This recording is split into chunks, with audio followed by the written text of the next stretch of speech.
Good evening, everybody. It's Monday, February 22nd, 2021. My name is Mike Langford, and welcome back to another episode of DearBands Live, the podcast that explores the paths and stories of career-minded artists and music industry professionals. My guest tonight, Maida's mark around the world as the guitarist and co-founder of the Juno Award-winning and diamond-selling rock band Our Lady Peace. Since his departure from OLP, he's moved on to the production side of the recording studio glass as a producer and mixer. Please welcome my guest tonight, Mike Turner, or as people like myself know him, Turner. No. How you doing, buddy? Doing pretty good. How you doing? Oh, I'd say it's okay. It's a snowy Monday. No complaints. It was a snowy Monday. I was not expecting this. I'm not complaining, but I'm not enjoying either. So there's that. Hey, you should mention Crash Karma too. I should mention Crash. I wanted to get into that later. I was going to get into Crash Karma later. Oh, because the beginning thing, right? That's yes. I wanted to get into Crash Karma, and I also want to touch on Fairground. Oh, whoa. So, what's new? What's going on these days? Several things. Musically, I'm just finishing mixing a record for Ken Tizzard of The Watchmen and Big Rack and a bunch of other stuff. And this is sort of pandemic related. Ken's kind of an interesting story in that he was in lockdown before there was a pandemic.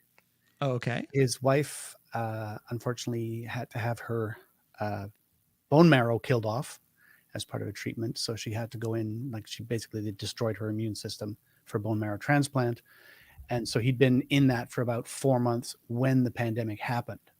So he was already primed for being bored as hell and put out on social media. So hey, we're all bored. And most of us, in his sort of circle, we have studios and in our houses and we're trying to keep ourselves sane.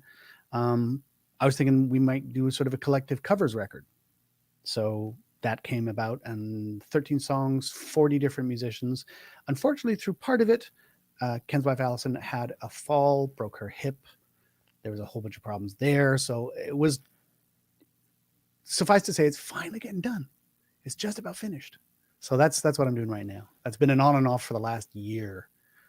So covers, what are some of the tunes or artists that have been covered? Yeah, they definitely lean towards sort of Ken's more, he's a lot more of a roots artist. So there's a cover of Powderfinger, which I was just working on. Sounds wonderful. We have a cover of Mad World that actually has Dan Adair from Nickelback playing drums. Okay. I didn't mind getting those tracks at all, because Dan's got his stuff. When I see 2 tracks labeled Coles, I'm like, okay, these are going to sound nice. Room like Coles 4038 on the room. Yeah, that's going to be okay.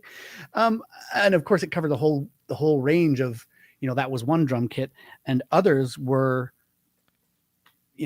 4 stereo files that came out of a MIDI drum brain, from physically playing, but not quite the same thing. So it had its challenges. What else is there? A Working Class Hero that has Matt Mays and Ron from Lowest of the Low.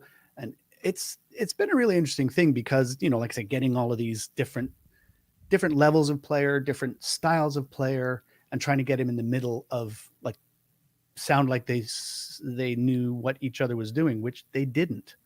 Everybody recorded what they were going to do to a guide that Ken sent for structure. So it wasn't like in steps, okay, we got this chunk done. Yeah, here's the drums and the bass. We'll send it out. And it kind of rolls around and then you get it back. It was just here's everybody. Yeah, here's everybody and what they did. Can you make it sound like they knew it? And I'm like, yeah. Actually, it wasn't as bad as you might imagine. There's a cover of Driver 8 by REM. I'd have to actually fire up my main computer to give you a full rundown, but it's interesting. There's Hank Williams. Is it Hank Williams? A tune called The King Is Gone, which talks about drinking from a Jim Beam bourbon decanter that's shaped like Elvis, but pouring it into an emptied out Flintstones jelly bean jar. There's what country music used to be, and that was when country music was truly great. That's great. I'm thinking about that process of tracking, because not to go right into studio talk, but it's we're used to, your guides are usually your beds, your drums and your bass, and then people start tracking on top of that. Mm-hmm. But with your rhythm section, was it that far off just having everyone just play what they think should be happening in a group setting? You know what I mean? There were a couple of disagreements, let's call them. In terms of pushes. Right. Somebody wants to change on an end and somebody doesn't. So there's ways around that, and it, generally speaking, there was a consensus. If you consider that each track probably had, I don't know, anywhere from a solid 6-person thing to like 12 people on it. It's like they were a jury. They would always find the same verdict. If 2 people said not guilty, everyone else said guilty. So we were able to get a consensus on that front. And musically, like I said, it was kind of fun. No, it sounds like it's a fun project. And again, with the state of music right now, it's sometimes I see people doing make work projects, and then I see other people saying like, let's make the best of this and try to come up with a project here that we can kind of sink and do for a bit. Yeah, it's kind of why I responded to Ken saying, look, I actually volunteered to do the mixing. I'm singing on a tune. I'm playing some guitar on a tune. I, of course, decided I would play my little Rickenbacker, which because that's the most difficult guitar in the world to play. So, of course, I wanted to write for Mad World. I want to do that. Yeah, I want to do that really detailed line on the thing with the most strings and the smallest neck. You would pick that. You would think that that's what I should be doing today. I think I've got some sort of unresolved guilt, self-punishment I'm trying to make happen. Well, that sounds like a good project. So is there a release date on that, or is it still? Is it close? It's close. So Close, we're yeah. Probably sending stuff to mastering in the next couple of days. Oh, actually, that's super close. Yeah. We'd almost consider that done. Until it's pressed onto a CD, vinyl, out on the streaming services, it ain't done. You know that. Yeah, I know. You can always change stuff. Well, if you're Kanye, you can still change stuff. I did think that was pretty. Like, yeah, I just want to fix this. Yeah, too late. That's a whole other conversation. Perhaps we'll leave that for hour 3 about some of the things that could be happening later on with releasing music digitally. But moving on, is there anything else you want to talk about, actually? On an unrelated but kind of fun note, if there are any motorcyclists in the room. Yes. Yeah, I'm a friend of mine bought a company called Flying Squirrel Motorcycle Company. And I say we because he asked me to be involved. It's sort of re-evolving it. It was, a pretty greasy bike shop kind of thing. Now it's a kind of greasy bike shop, but there's also sort of we have it's at 1345 Queen East in Toronto. We have a lovely coffee roastery. Like, we're going to have our own Flying Squirrel roast beans. I have no idea how we're doing that. I think Samir, the guy who runs the coffee shop, is like, do you guys really like this? Yeah, really good. Okay, that's Flying Squirrel. Okay. And other than that is like bike storage. We're going to be selling Royal Enfield motorcycles. It's actually, if anyone is in the motorcycle community, there's something known as the L&L that's been happening on Thursday nights for 20 odd years. L&L means Leslie and Lakeshore. Right at Leslie and Lakeshore. You remember where by the studio where the Lawbars is? Yeah.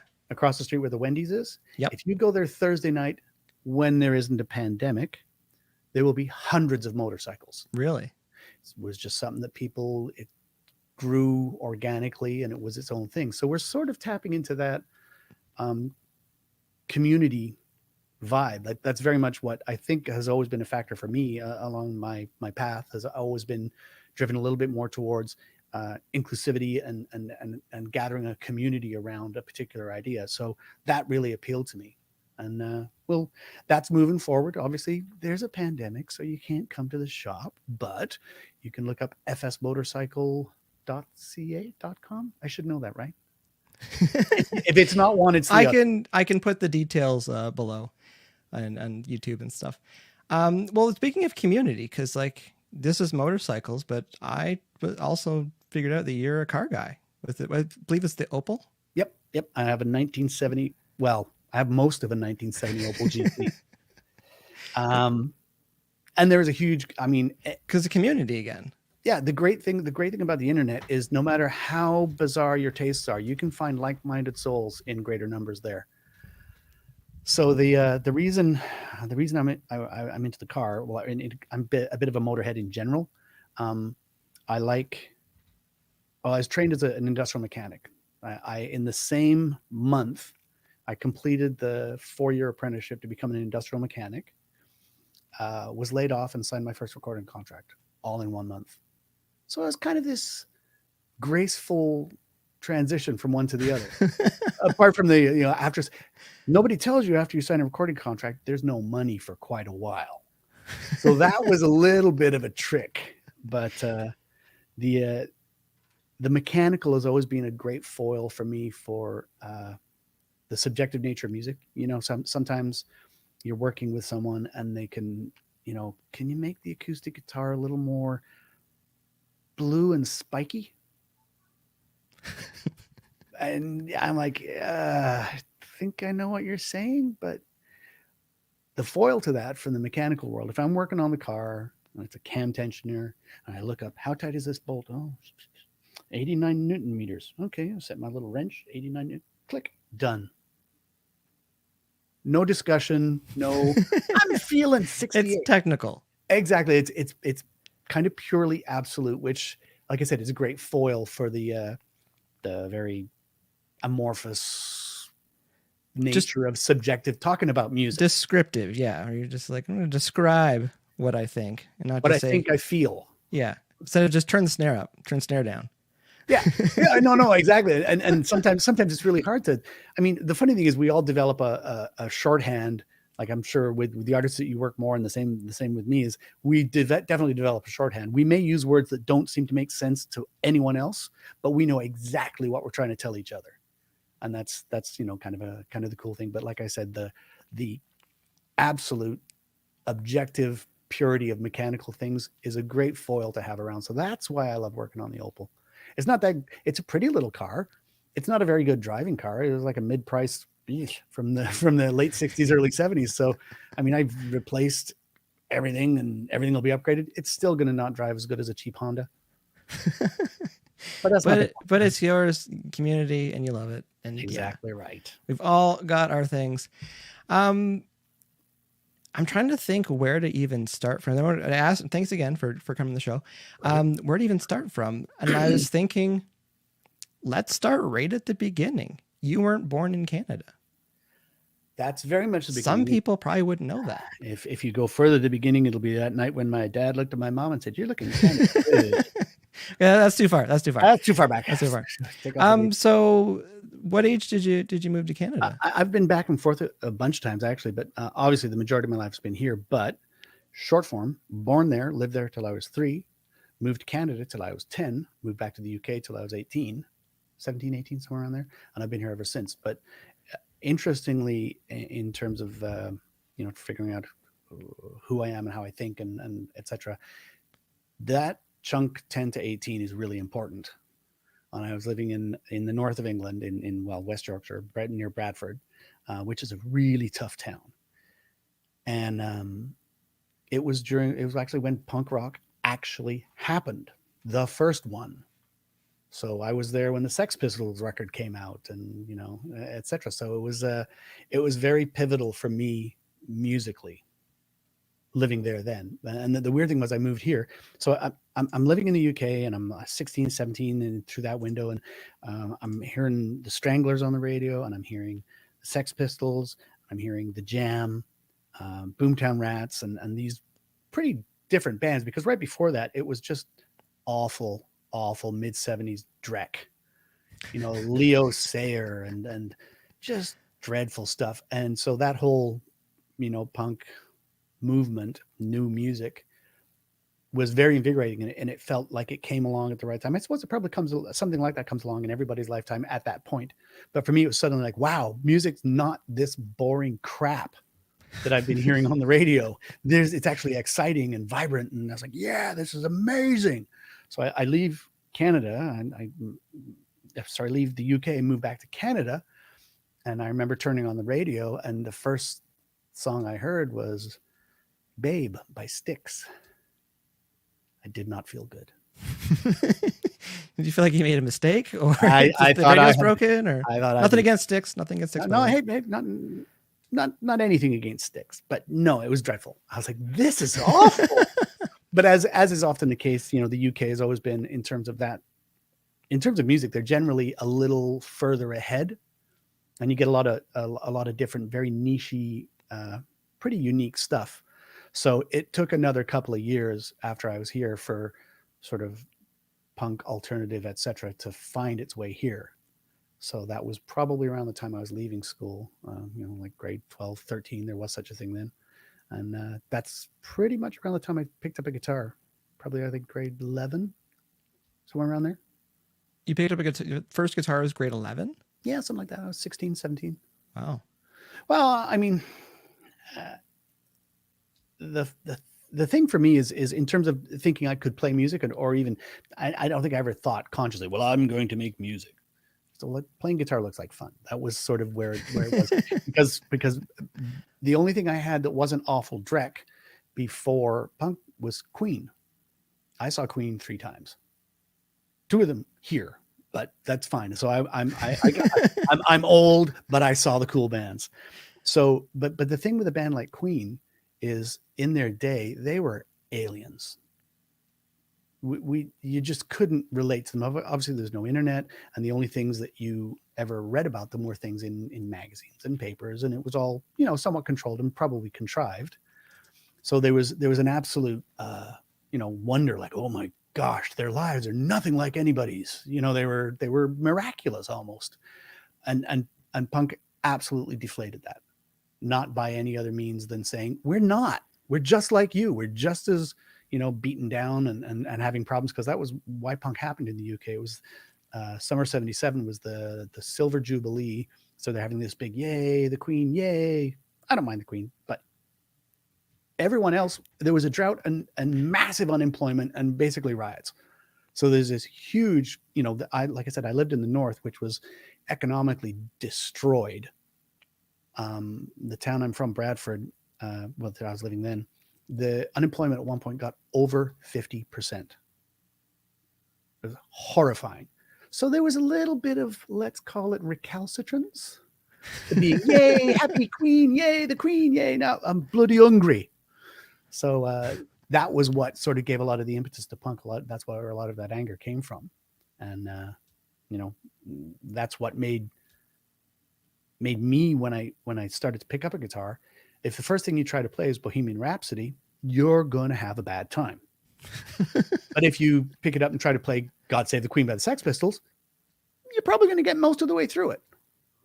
So that to me was the window of like, oh, I guess I kind of could do that. So that was probably the first moment that I thought maybe I'll even join a band. Right around that 17-year-old mark. And weren't we all misanthropes then? Every musician I know was like, I didn't fit in, so I just joined a band. Well, there's lots of reasons to play music and join bands in high school. My initial reaction of wow to you picking up a guitar at 17, because I find a lot of people come from musical families and musical backgrounds. Like there was other things within the family or the surrounding that, like the access to guitars or drums or piano or something. But for you, it sounded like the music, and then you got the guitar and you wanted to try it. Like you made the effort to. Well, no, there was access in that I had a couple of friends that picked up a guitar. Okay. So one of them loaned me his guitar, which is an old Harmony Rocket that you could like put your hand to the middle. Is that acoustic? It's semi-acoustic. It's like an F hold one away guitar. But I could stick my hand up to the first knuckles under the strings at the. So you're saying the action is high. And I think they were the original strings. But of course, I didn't know anything. You know what I mean? I'm like, well, it's a guitar. It has strings. That must be what guitars are. And they're all black and crusty and kind of sharp, like physically sharp to touch. But I remember my sister, one of my older sisters, used to go see this acoustic duo in Whitby after we'd moved there, and I'd be playing a year or so, and I could make it through like Day Tripper, and like I could kind of make things that sounded like music. It was with this plank. And one of the guys said, oh, Carol tells me you've picked up a guitar. And I said, well, yeah, it's it's difficult. You guys make it look easy. And he had like it's actually a David Wren, the guy from 12th Fret, who used to be one of the corners of the 12th Fret, this hand-built David Wren acoustic, which is thousands upon thousands of dollars. And he probably put new strings on it every week. He said, you want to try my guitar? And I was like, well, I'm no good. But then I played his guitar and it's like, oh, hang on a second. Guitars don't have to hurt you. Nobody told me. So there was all those kind of eye openings. And then my first guitar was my mom bought me was a 72 SG. And again, that changed everything because I was like, well, nobody wanted them then. I think I paid back in the day. I think I paid $100 for it, maybe 110. Jeez. Yeah. Your first guitar, 72 SG, because that's what was around. But nobody wanted it. Yeah. it was like a 10-year-old guitar at that point, maybe a little less.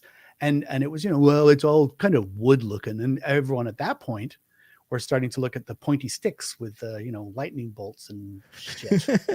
They seem to be coming back now. So it just goes in waves between those two things. So you get a guitar. How long is it until you're like, let's try to join a band? 6 months. Maybe, but again, we were playing punk rock. It was. That's true. You can if you know how to make those two bar chord shapes. Yeah, if you can do this, off to the races. Yeah, how you play guitar? Well, you do this and you move that around, and if you develop enormous musculature here, and playing all downstroke at like 160 beats a minute, like that was it. It worked.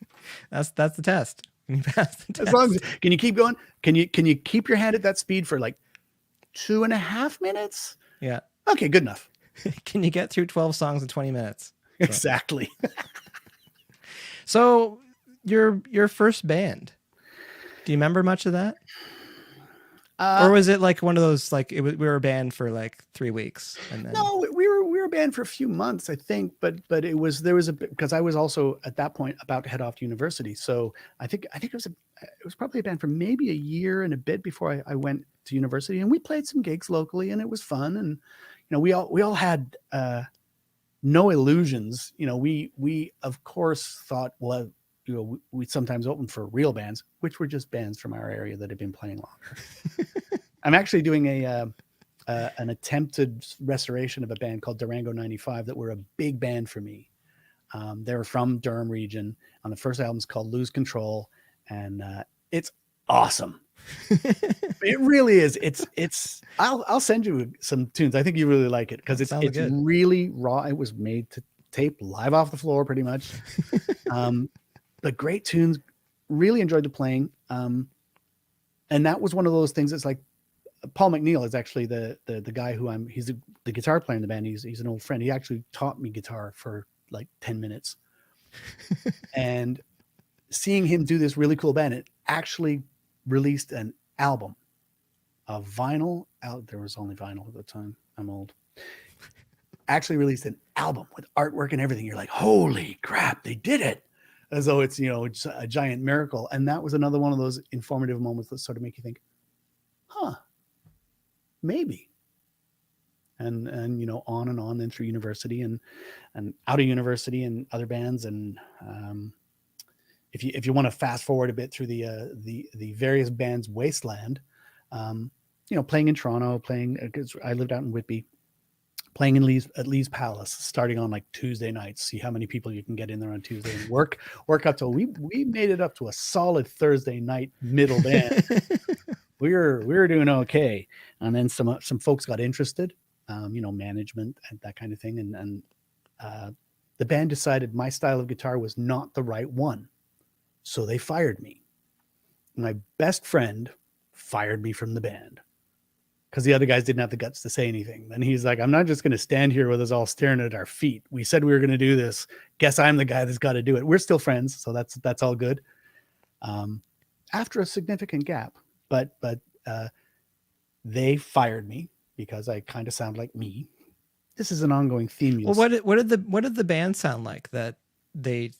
That one was definitely more sort of new wave, maybe even a little bit new romantic, a little bit towards Duran Duran a bit, but kind of a little rougher around the edges. And I was really getting into, at that point, bands like the Cocteau Twins and early U2. Early U2 kind of ruined me because I had accidentally, in trying to sound like Brian May, had discovered the dotted eighth note delay. Brian May used tape, which is, you can have long delays on tape. You can't do that with the early Bucket Brigade analog delays. And so I'm trying to do, a whole note or a quarter note after, and it comes back on the dotted eighth. And I sort of got that.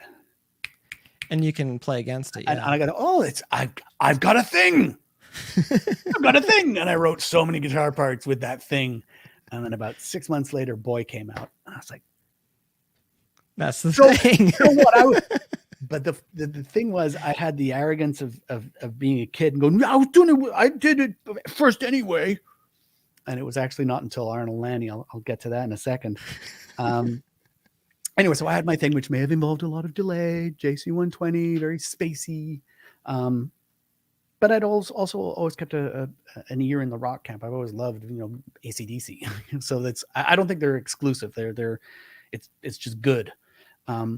So the band fired me, and I went home sad. My friends fired me. Boo. About 2 weeks later, another band had heard that I wasn't with the band I was with anymore, and they called me and said, "Hey, we like what you do. You should join our band." And at that point, they were just a cover band. I'm like, yeah, not really going to go for me. Mainly because I wouldn't put the work in to be in a cover band and do the parts as well. I would always sort of, okay, I know what you're doing basically, and I'm going to twist it over this way. So carry on a bit. The singer with the mustache and the very Oshawa motor worker, not that there's anything wrong with that, didn't really get where I was coming from. So he left. And then there was Paul and Jim were the two other guys, Paul Martin and Jim Newell. And we started advertising for a singer. We advertised in Now Magazine, when that's what used to do because there weren't no internet, and went through dozens, literally dozens, probably 80 different auditions because we had our little rehearsal place actually in Toronto, out by Military Trail somewhere. And eventually Maida showed up. And I remember thinking, because what we would do is say, here's like 5 cover songs. Know these. It was like 5440 and REM. I don't even remember. We're going to do that. And then we're going to try to write. So we'll just either have an idea we've been working on or come up with something on the spot. And to use a modern term, you're going to top line. Work with us if you feel like there's an arrangement change or anything. Just throw it out there and see what we do creatively. And the various people we had, some people could sing their heads off, could not come up with a single note. And I'm just like, that's got to be just heartbreaking. Like technically really good singers, but just not a creative thing. Raine, on the other hand, the singing of the covers, okay, not without its issues, but the one thing I do remember thinking at the time is like, man, I don't know if he knows what he was about to do there, but I know he really believed it. Do you know what I mean? Like he has a physical confidence about how he engages himself musically. That's kind of undeniable. And in the creative thing, he just jumped right in, and we were, had most of the song done on the first night. And that fast forward a few other steps, and the drummer fell away first. That was Jim. And then the bass player fell away, and that was Paul. And then we ended up with Chris Ekret was the bass player, joined first, and we were auditioning drummers. Couldn't find the right guy. We had, do you know Jody Brummel? No. Great guy. Lovely, lovely, lovely human. He was playing with a band called Lorded at the time, but said, I'll play with you guys, while you're looking for a drummer, because he's just a super solid, great drummer. So we kept auditioning, and eventually we found Jeremy. But the funny thing was, we actually said, we did our first demo, which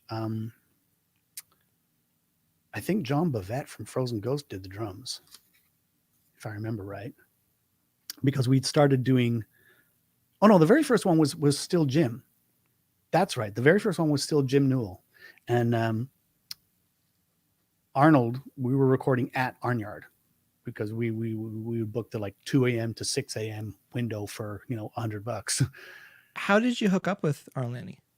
I believe that was a Raine thing. Raine was always very savvy, so I think it was actually the CMW, which this endorses entirely one of your standpoints. Go, network, meet people, talk to people, ask people.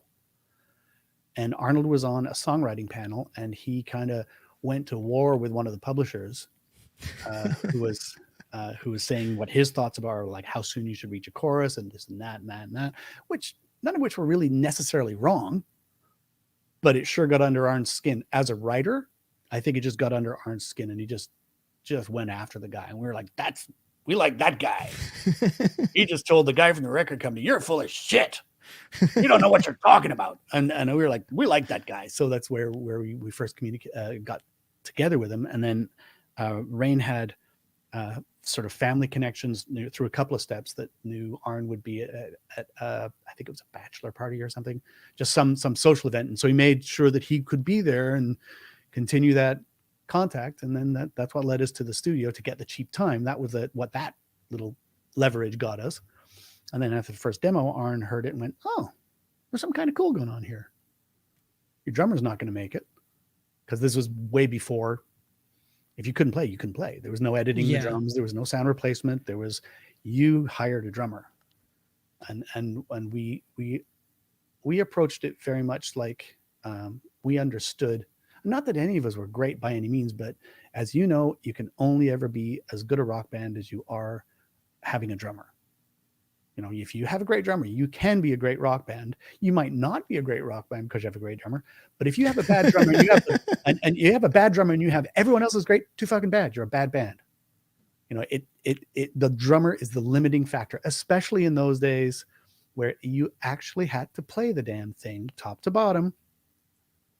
It was even a novelty at that point to be able to punch in to a drum take, because most of the machines wouldn't go into record quick enough to not leave artifacts. Leave something behind. So you have a little in the middle of your drum take, and hey, he didn't choke his hi-hat then. He choked his whole kit. That was weird. But anyways, John the vet played on the demo that started to get interest, and then we were auditioning more drummers, and Jeremy showed up, and there that was. We even said, Jody, like, "Dude, we love playing with you. This is great fun. He's got super instinctive player. You should join the band." He's like, "No, man. Lord, it is my band. They're my brothers. I love them, and I'm playing with them. And that's no offense. I love playing with you guys too. But if I'm going to play with a band that's going to get serious, it's going to be them." And I respect that to this day. Jody and I still keep in touch, incidentally. Just he plays up on the dance floor sometimes. I've dropped in on him. Super great guy. But I respect that he was just like, "No, my band is my band." I think the couple of things I actually want to touch on, but like that's one of those things when you have musicians that play in multiple bands. Like, 'cause I've seen it where when one band starts getting hot, they kind of just devote more time to that and then they leave with that. But I've seen other ones too. Because I've told bands who've been looking for, drummers and bass players especially, I've told them, like, it's okay to grab someone from another band to bring them into the fold, as long as everyone's clear with where everyone stands with the other bands. And nobody's going behind anyone's back. Yeah, if someone's a great player and you need them for some shows or a quick tour or something, it's like, you don't need to have a full-time band member. Just get a great player to kind of fill that spot. Maybe somebody else will see the band still active, and that's going to help you as well. Yeah, I mean, that was one of the things we also viewed when I think it was the second demo. Jim was still in the band, quote unquote, and it was, we knew we had suffered a bit on the first demo because of his capabilities, and Arn was like, "We got to use John. He's a session guy. He will crush this." And the same way, I think you and I have been in the room when this has happened, when you have to tell a drummer that they're not going to make it. But you can absolutely and should stay. And I'm going to bring in a session guy, and you can talk to that session guy about playing, and you can learn an enormous amount from him in 2 hours. And if you haven't been taking lessons and studying, you will learn more in this 2 hours than you will learn in the next 2 years if you want to. And then you can go away and use that information that you've learned to get way better. So when the next recording comes up, you're the guy. Or you didn't do the work and you're not the guy. Yeah, no, there's just to go on this tangent for a second, but like there's definitely a line in the sand. In my opinion, there's a line in the sand. Are you good enough or not good enough to record? Because recording to me is about tone. We can fix a lot of stuff these days, but like if your tone's bad, drums and bass are one of those things for sure. Yeah, if it's not, time it, do whatever you want. It's still not going to sound that good. But thinking back to recording on tape, it's like you can be creative, but if you don't have that touch for recording, for how it's going to translate, there's even less they can do about it. And then if timing's an issue, you know, and dynamics, like there's a whole other can of worms for recording straight to tape. So that I could see, get session players in on that stuff, and listen, like come in and listen to what the player sounds like. Yeah, I mean, I use a guy, Creighton Doan. I use him quite a bit when I can, and he's an incredible player. But he still practices for hours a day. He's one of the best drummers I know. He still practices. Weird, but watching. I mean, it's probably the first time you saw maybe a really good session player play, or went to a show and went, oh, so it's not boom, crack, it's boom, crack. It's all the grace notes and all the other stuff that make the track come to life. And you realize like, oh, there's a lot more to be done here. That Creighton tells a story when it happened to him. He was like 13 at the time, but he saw, I think he actually saw Steve Jordan. I was just like, oh shit. He said, I think I started to rehearse about 6 hours a day for about 8 months after that, because I just saw how far the road stretched out in front. How good they can be. Like, and the distance between okay and great is huge. You know, you can get okay and maybe even good, but great is still a long way off. And you hear a guy like, I don't know, Bernie Purdy, Steve Jordan is the best example I can think of, where it's just like, wow, he's just playing time. And I mean like kick, snare, like not even syncopated, not even two kicks. And you can still listen to it and go, oh, that's so good. Sounds good. And that's what, like you're saying, I can pretty much, we can probably train half the people in the comments section to time a drum kit in a couple of hours. Yeah. It's not a rocket surgery situation anymore, but just because it's in time doesn't make it good. And like you said, it's touch. It's how they got to know how to get the kit to speak. One other point I wanted to bring up, you mentioned the audition process with Raine and how the cover section, the cover portion was good, but you said when it got the creative section, that's where you felt like things were elevated. And what I got from that and passed along, it's like, you can be technically a great musician.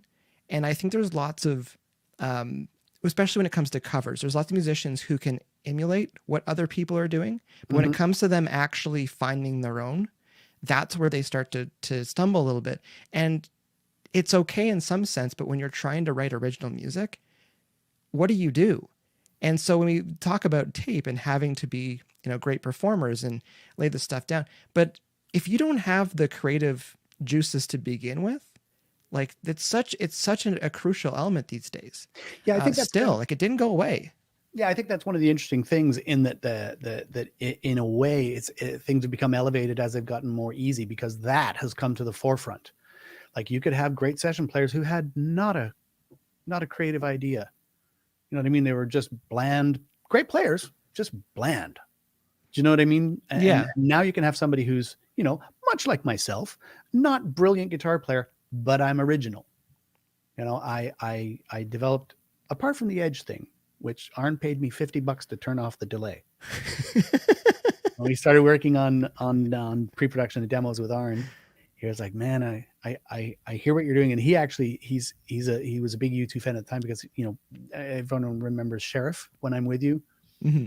Classic Canadian Ken rock tune. That was Arn's band. That was Arn's song. And he used to tell us, like, I remember hearing the first time I heard Pride by U2 is the first time I went, oh, the fucking music I play is dead. Like the rest of the band, like, oh, this new wave shit's going to pass over and it'll come back to rock, on the monitors. And Arn was the one who was like, no, guys, it ain't, it's over. Like that thing is over. Thanks to you. So it was funny that, here I come with my best Edge impersonation. He was the one that said, it's like, hey man, I believe you. And you tell me you did it first, totally believe you. And that doesn't matter. because there's not going to be a court. You know, if you release an album that sounds just like the Edge playing, nobody's going to say, hey, did he hear the Edge before he did this? And I've taken that forward as well, because when I hear somebody whose influences are a little too close to the surface, I'll ask them to play, you know, like I've forgotten the band now, but I think it was a Pearl Jam tune that it was really, the part was kind of obnoxiously close to. And I said, yeah, I think it's kind of like Yellow Ledbetter or whatever. And they go, oh, you mean this? And I'm like, yeah, see, the fact you know to play it that quickly, that tells you everything you need to know about why you shouldn't be playing that part.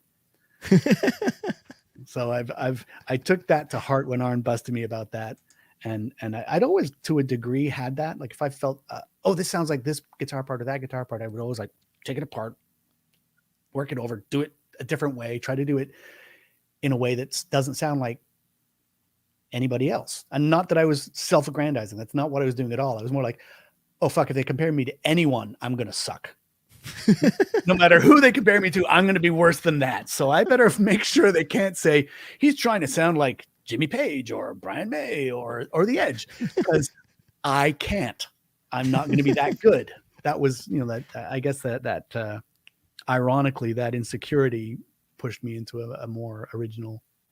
To just find your own lane, sort of thing. Well, better to be standing alone in the field.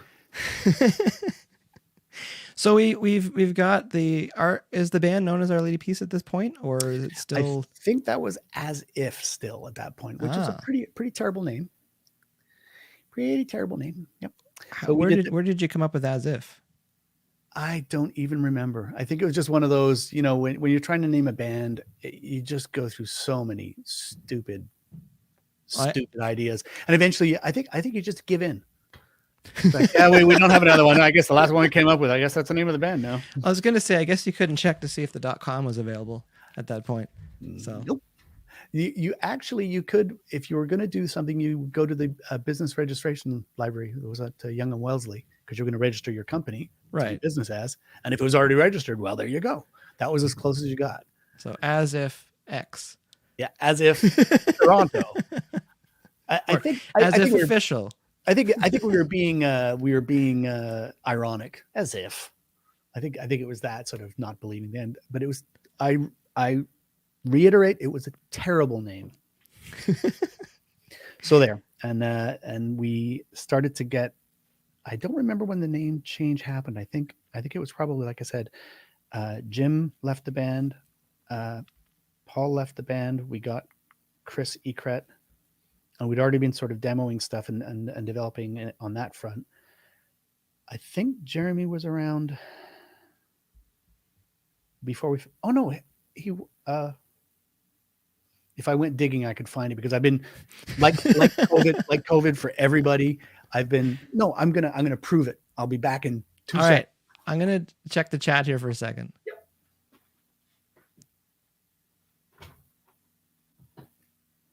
I like this comment from Nathan De Silva here. Tones in the bones. It is. A lot of it's in the hands. A lot of the tones in the hands. Guitars, drums, bass. It's all in the hands. I'm back. And yes, thanks to COVID and reorganizing things, I did some renovations down here. We have this. That is me. Oh, sorry, me. Yeah, Raine. Chris Ekret. There was no drummer.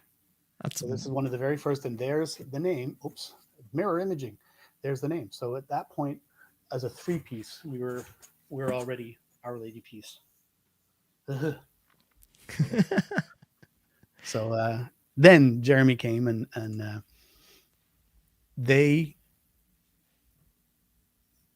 Raine and Arn were like, yeah, 30 seconds in, we knew.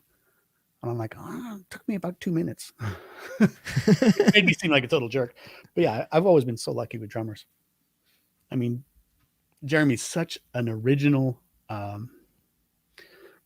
technically super strong player and original. And again, you are limited sometimes by your drummer, and never was going to be the case with Jeremy, other than occasionally we'd be playing live, and if we were improvising, he would get off on his jazz tip, and I'd be like, I don't know where did you put one?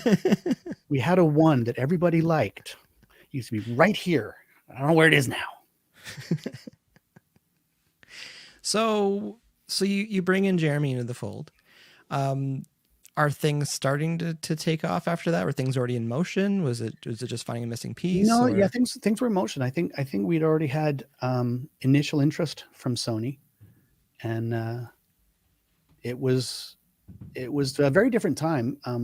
We had a 3-song demo that, if I remember right, was Super Satellite, Denied, and Neon Crossing. I think those are the first 3 songs on the demo that Sony said, yeah, we should come and see you and maybe sign you. And there was a lot more money in that era because they could drop 80 grand into a record and go, yeah, maybe it works, maybe it doesn't, whatever. So the things were in motion, and they just carried on. I wanted to ask another question. Please tell me you found Jeremy in a newspaper ad as well. No, I don't think. Well, it might have been, but it was also sort of word of mouth, because the funny thing was Jeremy showed up, and his early look where he was really kind of dorky, that was just an amplification of how dorky he was when he showed up. And this is said with love, but like, he forgot his hi-hat stand. Okay. So that was a bit of a problem. And he was 17 at the time. Like, he hadn't hit his 18th birthday. And so we waited. He got his hi-hat because he lived nearby, not far from the studio. And as soon as he started playing, we're like, oh, well, shit, that's something. Because you never expect the sort of ferocity of his playing, especially that early stuff, by this very, sort of awkward, dorky, funny dude. And it's like, oh, okay, so you really, really hate that snare drum. Gotcha. Cool. So he just had something at a young age as far as the playing and the style. And yeah, I mean, it was really his style. I mean, Arn, the mark of a great producer is he finds what's great about each player and makes them do that more. So he with Jeremy is obviously like, dude, all those grace notes and stuff, and they're pretty pronounced. They're not like the nice little drag they're rolls. Defined. Yeah. He's very big. He's like, do that more. Matter of fact, he said to all of us, all of the things that we did that were in any way unique, with me, playing high on the neck chords against open strings as well. So like wide voicings and that sort of stuff. He said, do more of that. And Raine, you do all those yelps and hiccups and noises. Do that more. Like, and just forced us all into more and more of our own identities. And that's what I've aspired to as a producer, is to try to identify what makes each part interesting and amplify it as much as I can. Worked for Arn. Well, that's the thing too, because it's like you had that experience and that close exposure with a producer like that early on. That can help shape your brain with how you're writing. Because it doesn't sound like there's that long of a gap between picking up a guitar and being in a studio setting like that. Oh no, there was like a decade. I did mention that many bands, that's wasteland. Still pretty quick in some cases, though. I think all told it was 13 years from picking up a guitar to signing a contract. I was 30 because I'm old. I've covered this. So you were 30 and Jeremy coming in was 17? Yeah. 29. I think I was 29 at the time. Okay. And, that's one of the, I think what made OLP interesting in my era was there was always 4 points of the compass, and they were all kind of pulling in very different directions. So the middle became an interesting moving target. At least that's my theory. And our age difference, I'm very immature, so it wasn't that bad. So we've got the demo done. Sony's got some interest. What was the gap between Sony sniffing around a little bit and the band signing and moving forward? Again, that was pretty quick. I think it was only a matter of a few months, because I think it was Richard Zuckerman, the first A&R guy, who was actually on the way out of A&R at the time, who found the tape and came up and saw us and said, yeah, I really think there's something here. And then he left A&R, and a guy by the name of Mike Roth, maybe a month later, brought Rick Camilleri, who was the president at the time, of Sony to see us, and that was kind of it. We played 4 tunes for them, and they were like, "Yeah, we should do something." Was it like a closed? Yep, it was just showcase? us and them on the studio floor at Onyard. And oh wow! So they just like came out and saw the they band. came to see us. Well, no, we had to be fair, we had a little bit more interest than just Sony. Right. A friend of ours, DJ Williams, had taken the tape to the CMJ in New York, and I think we heard from one label in the US, but in Canada now, as then, everybody knows what everybody's doing. Right. So Cam Carpenter came over from MCA. He came to see us play, and I think there was one other set. So there's maybe 3 out of the 5 actually came to see the band. But and that probably, honestly, with all modesty, probably affected us getting signed as much as anything we did. You know, like, well, if they're looking, we better look. You know, there was undoubtedly some of that involved, and we were very, very lucky in that Sony just kind of gave us the reins and said, "We like what you're doing. Do more of it." So we did, and like I said, the demo didn't even have like Starseed or Naveed or any of the singles, and they came in the months following. You know, what was the process like with those songs coming together? It varies. Starseed was about 20 minutes. Like, it was just one of those ones that just fell out. I'd been playing around with tunings, and I'm not that bright, so I go for the simple ones. That one is in double drop D, so half the guitar neck is in D. I got a pretty good shot that I'm not going to play a lot of wrong notes. And I was just messing around with, I just sort of playing around, you know, again, that sort of notes over drone. And Raine was like, "What was that?" And I'm like, "Mainly D." So I played it again, and that, you know, that, "Oh, we'll try this," and then and I didn't really try anything else, because Starseed is basically the same damn riff played in 3 different in my octaves, head, yeah, I'm just and then like, turns into chords. It's just like, I got a good riff, I'm gonna beat you over the head with it, and you know, Raine came up with the melody, and we developed the form, and honestly, like I said, it was about 20 minutes. I mean, Arn, I think, tuned up a little bit in terms of arrangement. He may have tightened up a few things, but we had the bones of the song in probably 20 minutes. Were you writing in the studio, or you're in the jam space? No, I was in the jam space. That was Okay. in the jam space. Yeah, that was Raine's dad is a real estate developer. And yeah, oh yeah. I didn't know.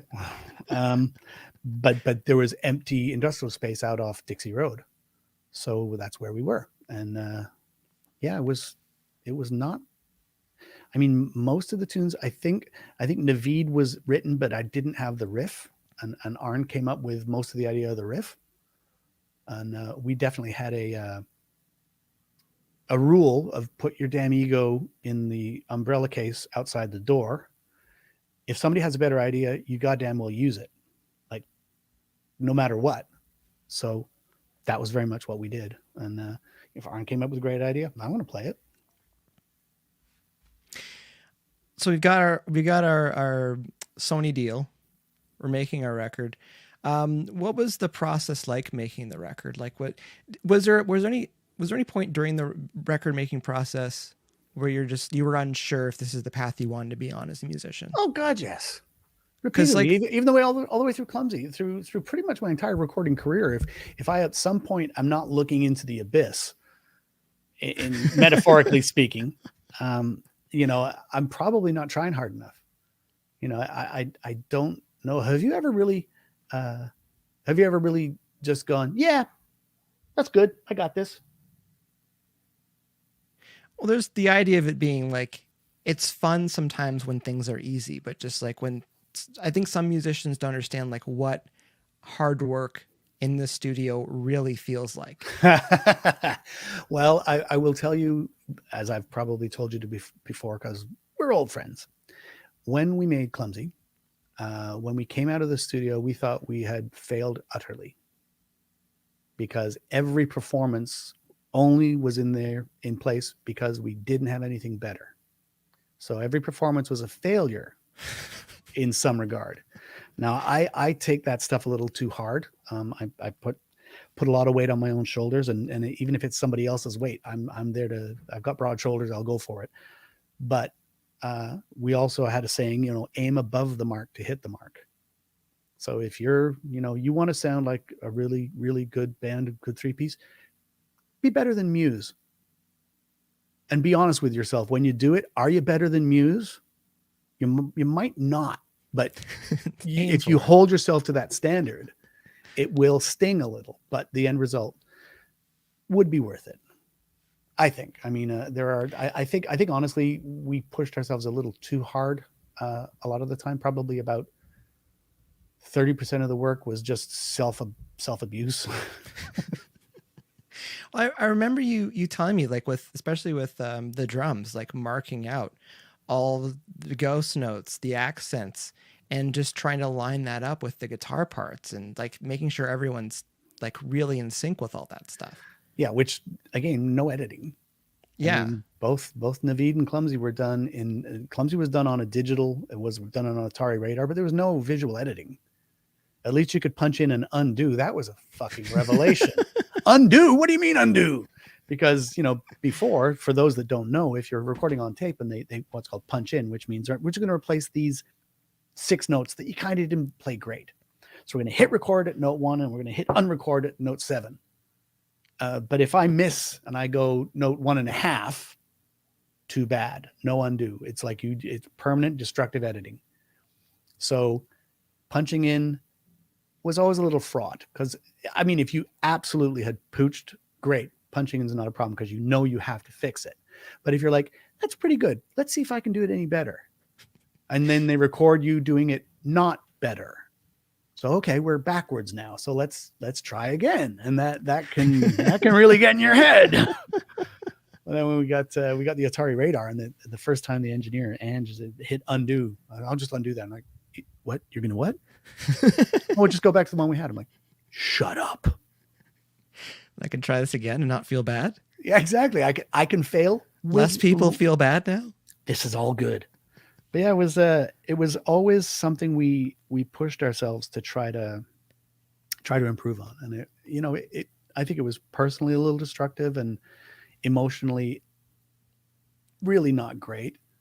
But all of that said, no regrets. I mean, I wouldn't have changed much. I mean, I maybe would have backed out 20%, 30% of the work. The work might have suffered 2 or 3%, but those last little increments of improvement came at great cost. It didn't take a lot to get from okay to pretty damn good. Pretty damn good to really good took a little more work, and from pretty damn good to pretty close to great took a lot of work. And that last little thing to great maybe never happened, but you beat your head against it until you were sure you couldn't. Do you think that idea of like, trying to chase perfection or the perfect take, do you think that experience kind of chilled that out a little bit, of knowing how hard you have to run yourself to try to get there and know what people are actually going to hear at the end of the day? I'm not sure I know what you mean. Well, the idea was you have people chasing perfection when they're trying to record. Like every note needs to be perfect. Everything that's going on needs to be perfect. Yeah. But the idea, you're just like, that's pretty good. Cause like I've had to walk musicians, back from the ledge sometimes to be like, especially vocalists. I'm like, no, this is good. There's just a couple things, put a Band-Aid here, a Band-Aid there, move that over. That's going to sound good. But just chasing that perfect take but that's like it, past like 90%, definitely past 95%, people are probably not going to hear it. Exactly true. I mean, I've said that about some of my body of work, is that, the extra 30% of work yielded 5% of improvement that 2% of people heard. The bottom line is, if I was, really chasing down the rhythm track of something behind a solo or behind a vocal line or behind something, most people aren't even hearing. Arn used to use this term called, they're just like, yeah, it sounds like there's nothing bothering me. But Arn used this term that he kind of invented called psychoacoustics, or at least his version of the description was kind of self-invented, in that just because you don't notice it doesn't mean it didn't have value. Right. In the, I'll tell you the pre-chorus of Naveed, I think the tune, there are 4 tracks of E-bowed kind of cello-esque guitar. I can't even hear them. But they're there. And I know they were really hard because EBow was not new, but people didn't know about downtuning. And I had to tune the guitar so that the E string was, I think, an open A. So it was slack like spaghetti. So it was just horrible to try to keep the thing in tune, because obviously when the string's that slack, it's just going to fight you anytime. And that was the line. And I had to do it 4 times to nail it into each other, like perfectly, and then tuck it into the mix so that nobody even notices it.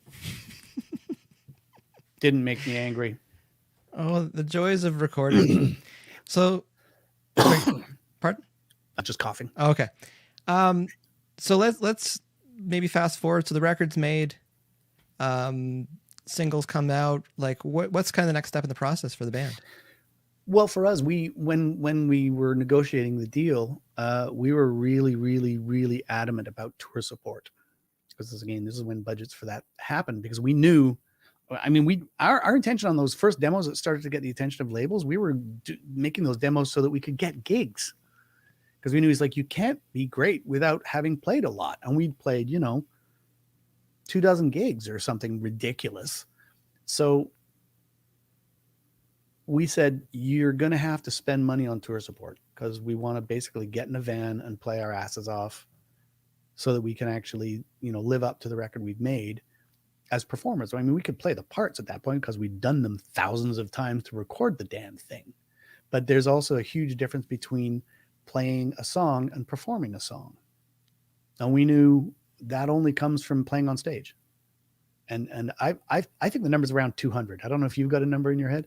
But for a band to really click and work on stage as an organic entity, about around the 200 show mark, things take another level.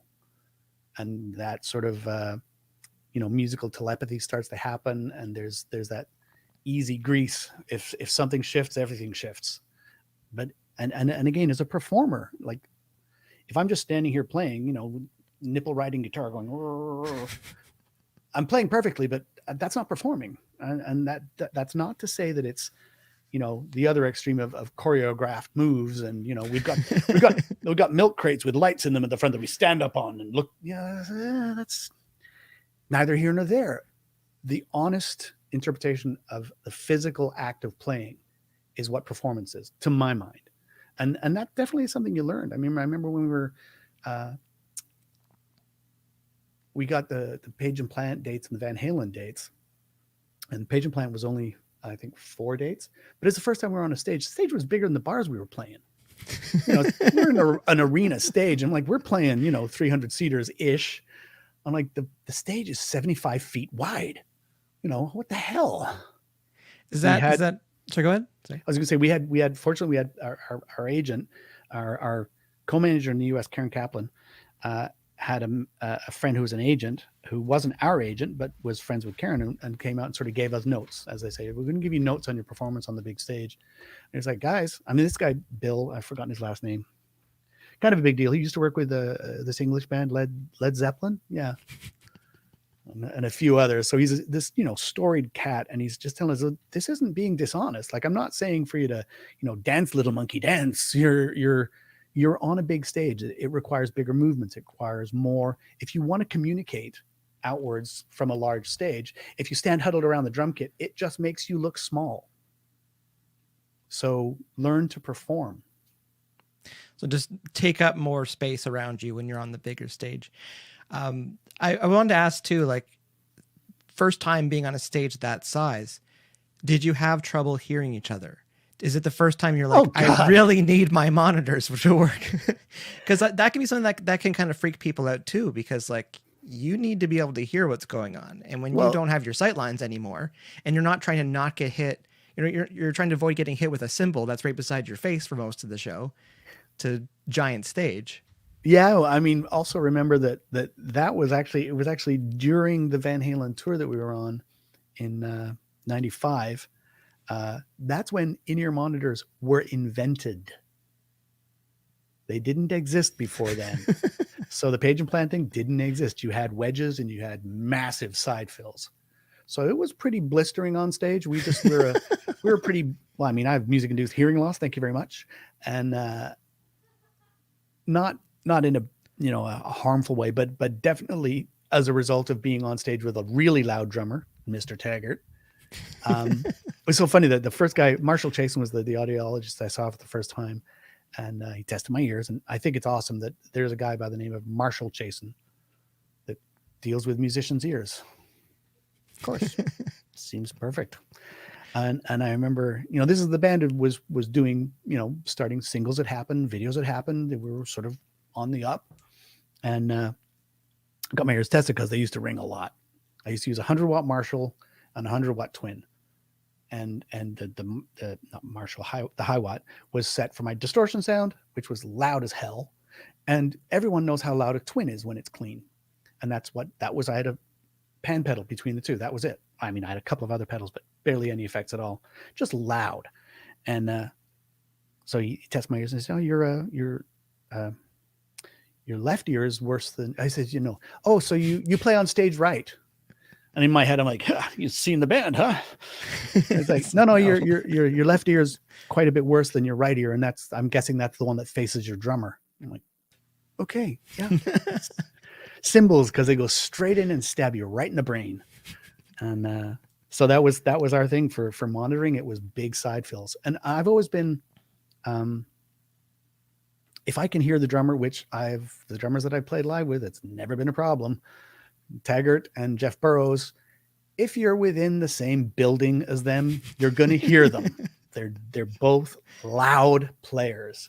So as long as I've got that, it's fine. I mean, I like to hear vocals. I like to hear bass, but I will find my way through the song as long as there's the drummer to hang on to.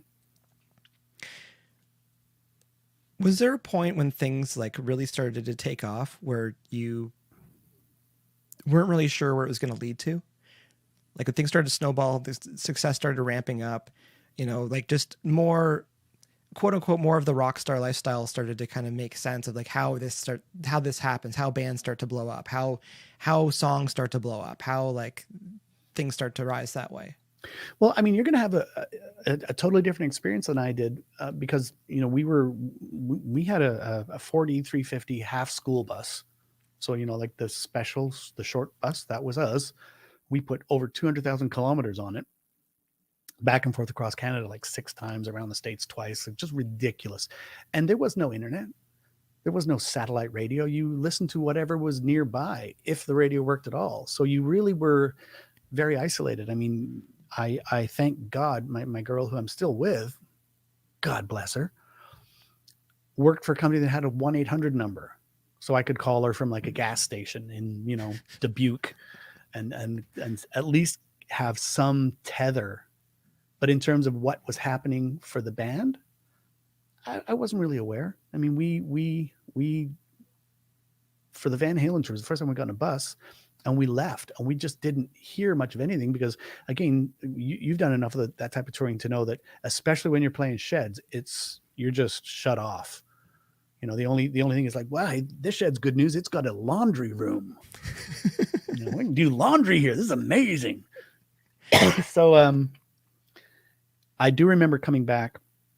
There was a gap in the touring that we played a show at the Spectrum in Montreal, and it sold out like in minutes, and it was lunacy. The band was pretty hot at the time because we were playing every day, and I just remember thinking at that point, it's like, wow, this actually works.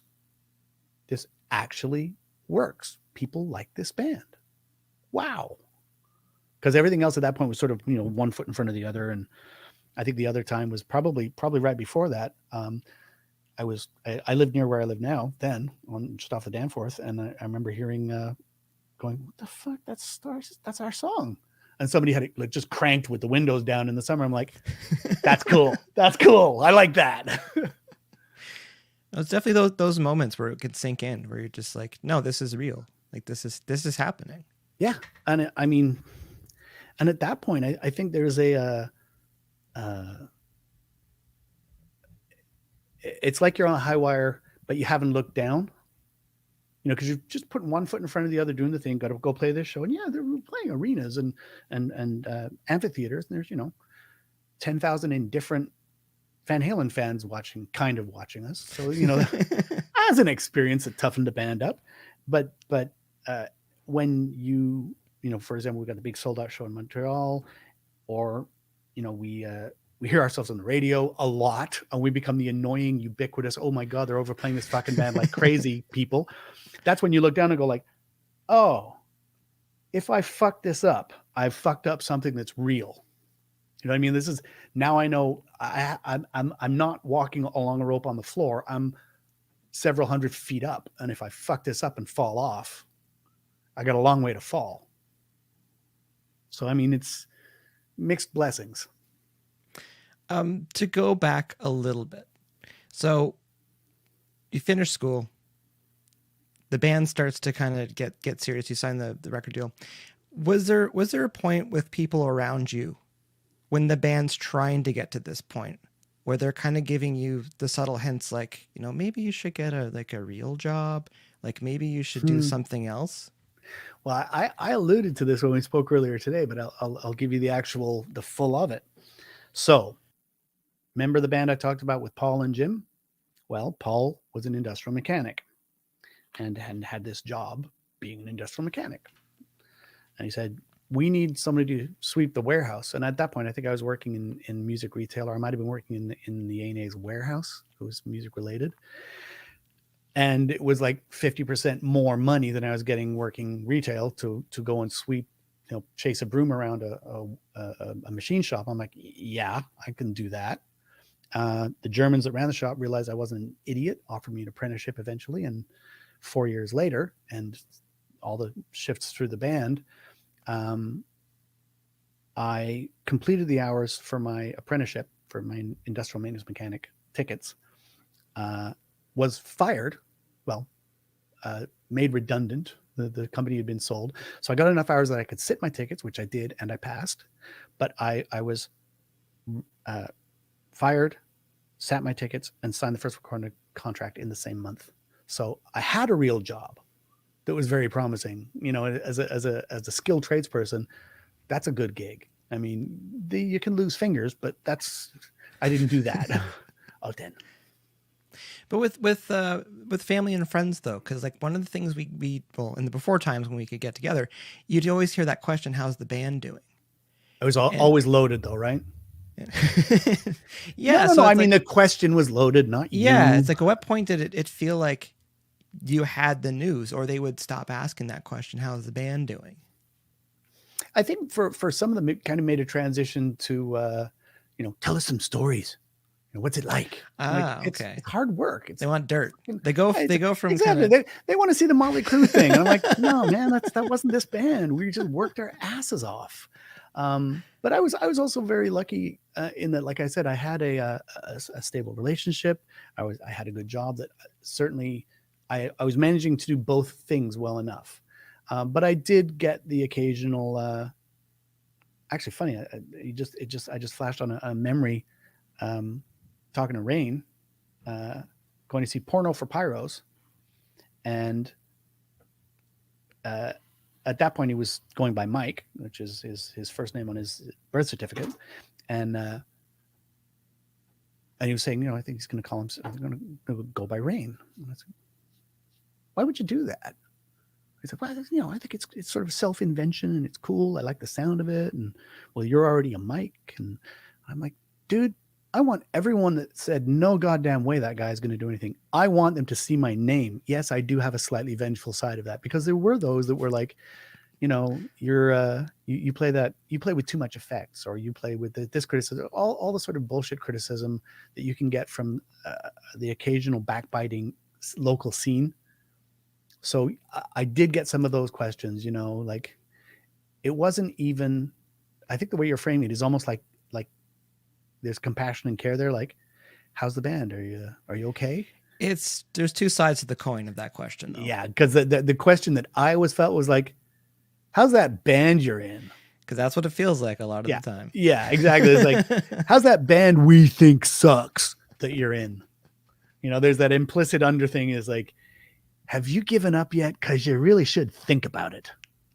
But there's times during a career where it sinks in that it's real. And like on my end, like having a credit on a Canadian Idol record, like working on the Rex Gowdy record, being able to show that to people that my name's in there, I'm working on records, I'm recording, that changed things. Of course, the For the question does change. mindset, yeah. Well, the question only changes from, how's that music thing going to, can you get me tickets? There's that one as well. Seemed to be a pretty seamless transition. That's why I'll never ask any of my friends, like in other bands that I know, I never ask for tickets for Toronto. If they're from here, if they're not from here and they're coming through town, absolutely. If it's Collective Soul or whoever, I'm calling them up. Hey, let's grab dinner or whatever. And give me some tickets. Come on, I'm your homeboy. This is my town. I will take care of you and we will have fun. But if it's somebody from Toronto, like when Burroughs started playing with the Tea Party again, and he's like, you got to come out to the show. It's like, let me buy tickets. Don't eat your guest list on me, because that's craziness. Of course, Burroughs being the golden human that he is, like, no way, man. Your guest list, your AAA, that's just how it is. So I've been enormously lucky. So records come out, bands blowing up, songs are blowing up. What year is it now where you think things have like really, I'm gonna say plateau, but like really started to take off, and you're like, no, this is it. I'm a world class rock band touring. I think that was the around the era of the Van Halen tour. So right around 95, we realized, and then we did some international work, and that was what we get to go to other countries and play our music. That's weird. We played the Rock am Ring and Rock am Park Festival. We did those a few times because Daniel, the promoter, liked the band, and God bless Sony and all of the Canadian labels in that era, for that matter, who aggressively pursued outward international opportunities. And, I know there is a lot of, it's easy to throw stones and go, oh, the big bad record company screwed everybody. Yeah, they did. But I also I did pretty well by it. I know I'm in the minority. I'm the staggeringly small number that actually grabbed the brass ring and had the kind of run of success that we did through Clumsy. And I think artistically, personally, I think the third record was the best, but that's just me. But every band has its arc, and ours, without hopefully not sounding like a dick, is enviable. That's it. That's as good as it gets, as far as I can tell.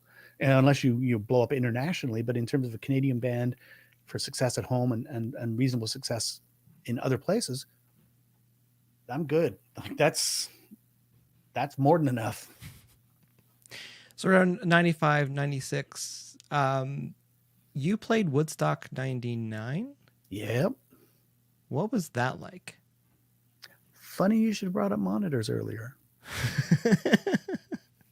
Well, it was wicked. We got there the night before. We didn't go out to any of the late night events that were problematic in terms of sexual assaults and stuff. But being side stage for Rage Against the Machine and on and on that whole night before, and just like, wow. Now we got up the next day, and Karen had come with me, my girl, and we went out onto the grounds to walk around and thought, this is a problem, because there's not a lick of shade anywhere. It looks like a refugee camp. There's just nobody was collecting garbage or anything. It was just awful. So we had that, I don't know how good this is feeling. Fast forward a few hours to our afternoon spot over on the east stage. Again, massive stage, but we're pretty comfortable on big stages at that point. And we were arrogant. Oh my God, we were arrogant. I actually was messaging with Jeremy on Instagram a few weeks ago for the first real contact in 20 years. And we were sort of reminiscing about that. We did, when we'd finished the third record, we did one show at the Key to Bala, 2 unannounced shows at the Horseshoe, and then we went and played Woodstock. And we played almost no old material. It's mostly brand new material that nobody's heard because the record isn't even out. So I'm going to reiterate, arrogant little shits. That aside, So we go up, we're ready to go. I have a 3 shows old guitar tech with me, and I used a few different tunings at that point. And as I walk up to the stage, put on our in-ear pack, we had our own monitor desk, so we knew our mixes were good. And I was like, turn on my pack, and I hear, I'm like, that's not supposed to be in my monitors. And then I hear down, down, down, down, somebody tuning a guitar. I'm like, oh, I have somebody else's frequency. So I don't panic. Turn the pack back off, say to Sean, I want to go tell the monitor guy to change frequencies on my monitor because I'm getting interference. I'm getting not this stage. That's going to be a problem. So again, I can hear the drummer now. I got a pair of 4x12s behind me. I'm not having that bad of a problem. I leave one in-ear monitor in, so I've got at least internal monitor for my vocal. There's monitors across the front. It's all okay. Now, second wrinkle, Raine decides he doesn't like the set list we have set up. So just starts doing audibles, which is fine if Sean already knew which guitar goes with which song, because he just had a set list that said, Les Paul, Telly, drop. There's an order. And they're all in different tunings. So there was a whole lot of Raine's introing, and as I realized what he's introing, so I'm like, to Sean, I'm like, he'd be over here like, and just shaking your head. No, yeah, no, there. So I'm like, okay, this is all going okay. I'm still not panicking. I'm remarkably zen. And I figure at this point, I think we're about to do 4 a.m. And I sing octave to Raine in that tune. So I'm like, turn my pack back on, and I've got the between bands music from the other stage. So to your point, Woodstock 99, biggest show we ever played, 200,000 people, no monitors. I had a wedge and a drummer. But, we were well rehearsed. We'd done our time. We knew we were a pretty strong band at that point. And I knew, as long as I can hear Jeremy, I'm going to be fine. You can there's that little voice in your head going, fuck. But you got to tell that guy, shut up, relax. Because, mistakes are going to happen. There's, it's not going to be perfect, but the more adrenaline you generate worrying and fussing over mistakes that go by, the worse you're going to play and the worse you're going to perform and the worse it's going to be. So that was definitely a turning point where I was just like, worst case scenario, nobody died. Wasn't a problem. That's part of it too. But the amount of times we hear bands complain, I couldn't hear myself on stage. You're saying it, gigantic stage, 200,000 people, half the crowd's probably melting. Yeah. And it's just like, sometimes you can't hear yourself. So how rehearsed are you? And again, those little cues. If you really couldn't hear yourself, you probably could have turned 90 degrees and just be able to see the drummer. Yeah. If you able to see Jeremy and go, we're going to get through this because I can't hear anything. But you don't complain about it. Like maybe grumble a little bit, but it doesn't do anything when you're on stage. Yeah, you can. Well, that's the thing is, and this became a very, very carved in stone rule. If you make a mistake, don't show it. If you hear someone else make a mistake, don't go like, don't telegraph the problems. It's hard to see if you don't see a physical reaction. A lot of time it's so ephemeral. It's just going past. I mean, unless you absolutely fucking crash the train and, there's flames and not everything is survivable, but for the most part, the little things that maybe especially as a drummer, if you didn't hit a push or, there was just some little detail that was supposed to be there and wasn't, but you didn't stop, 90% of the people do not know it. And if you don't tell them, they still won't know it. If you don't tell them, the 10% might convince themselves, I don't think there was a problem there. I thought there was, but there wasn't. Hardest of hardcore music fans would pick up on little things, but yeah, it's live. Live is so different. Okay, here's funny on that front. And from a super player standpoint, one of the things that I've been doing in the last decade is mixing live recordings from consoles. And the artist I did the biggest tour on was Mark Knopfler from Dire Straits. So the whole tour, 100 and something, well, I think 97 tracks off stage, channels off stage. Big deal. And this 97? Yeah. It's an 11-piece band. 3 of them are profoundly multi-instrumental. So maybe they're playing cittern, maybe they're playing acoustic guitar, maybe they're playing Ilian pipes, because, that's normal, or accordion, so there was a lot of channels off stage. Thank God for templating. Anyway, the thing became that he was playing a show in Ålesund, which is in northern Norway. You're Mark Knopfler. You get to do that. And they have been doing Money for Nothing. And Mark absolutely shit the bed. When the guitar riff comes in, all the build, dun, dun, dun, dun, dun, dun, dun, dun, dun, and he just, it was just dreadful. A little scrappy?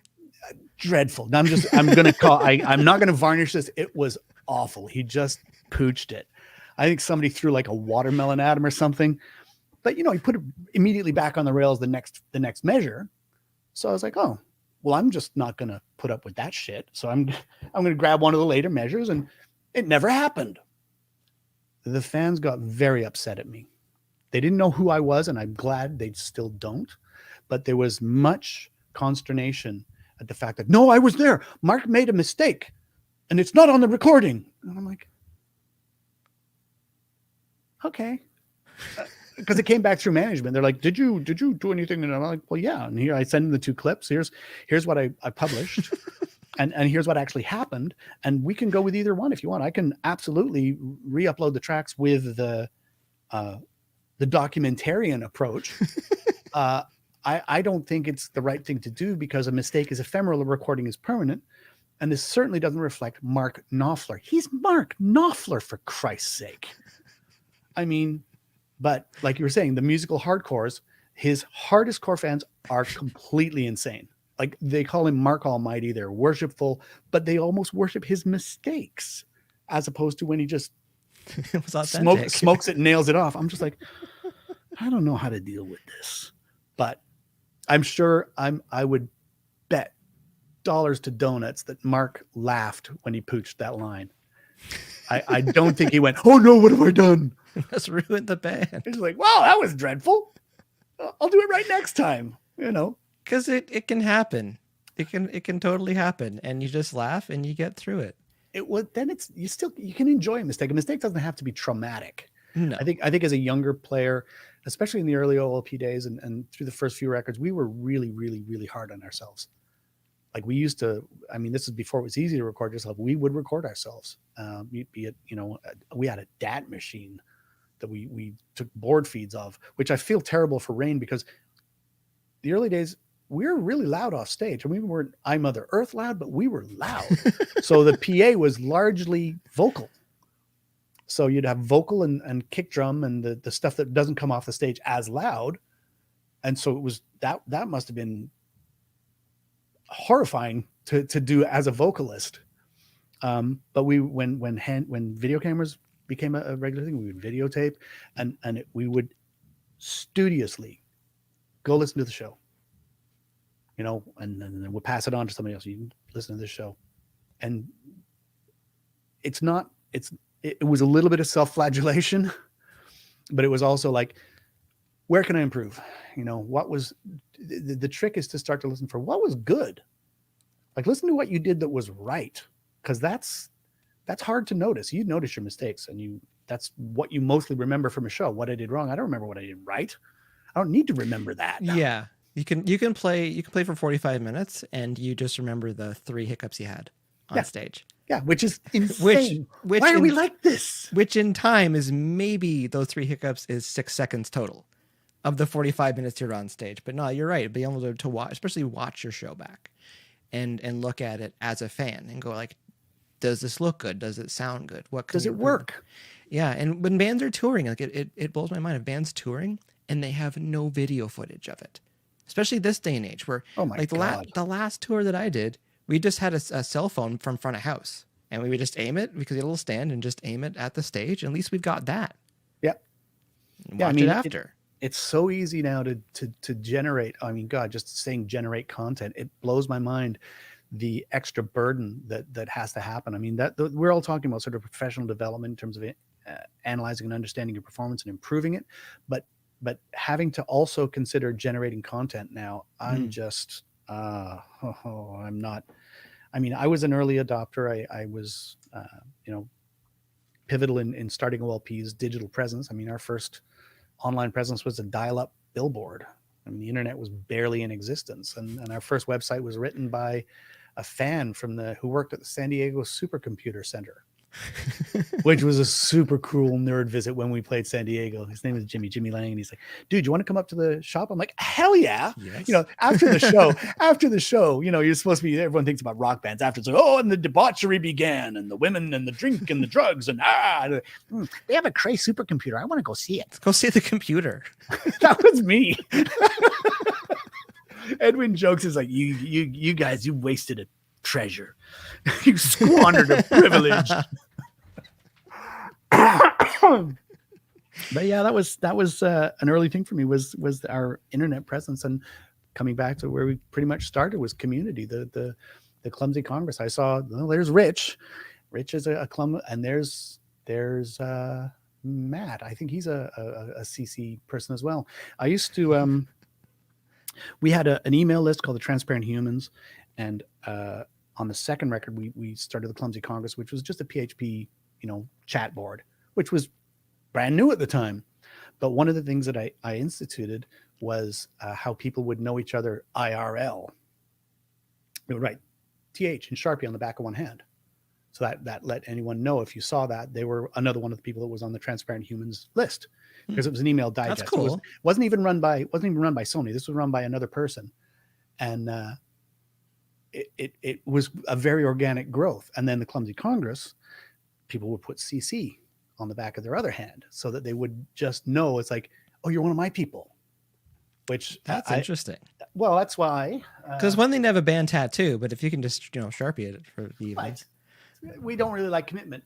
That's why one of our fans gave us. This is for Cape Cod, but because it was the CC and they gave me the sticker, and I'm like, I'm putting that on a guitar, and it's been there ever since. I actually guarantee under there it's a lot lighter. It's probably way, way, way lighter, because this is actually a white guitar.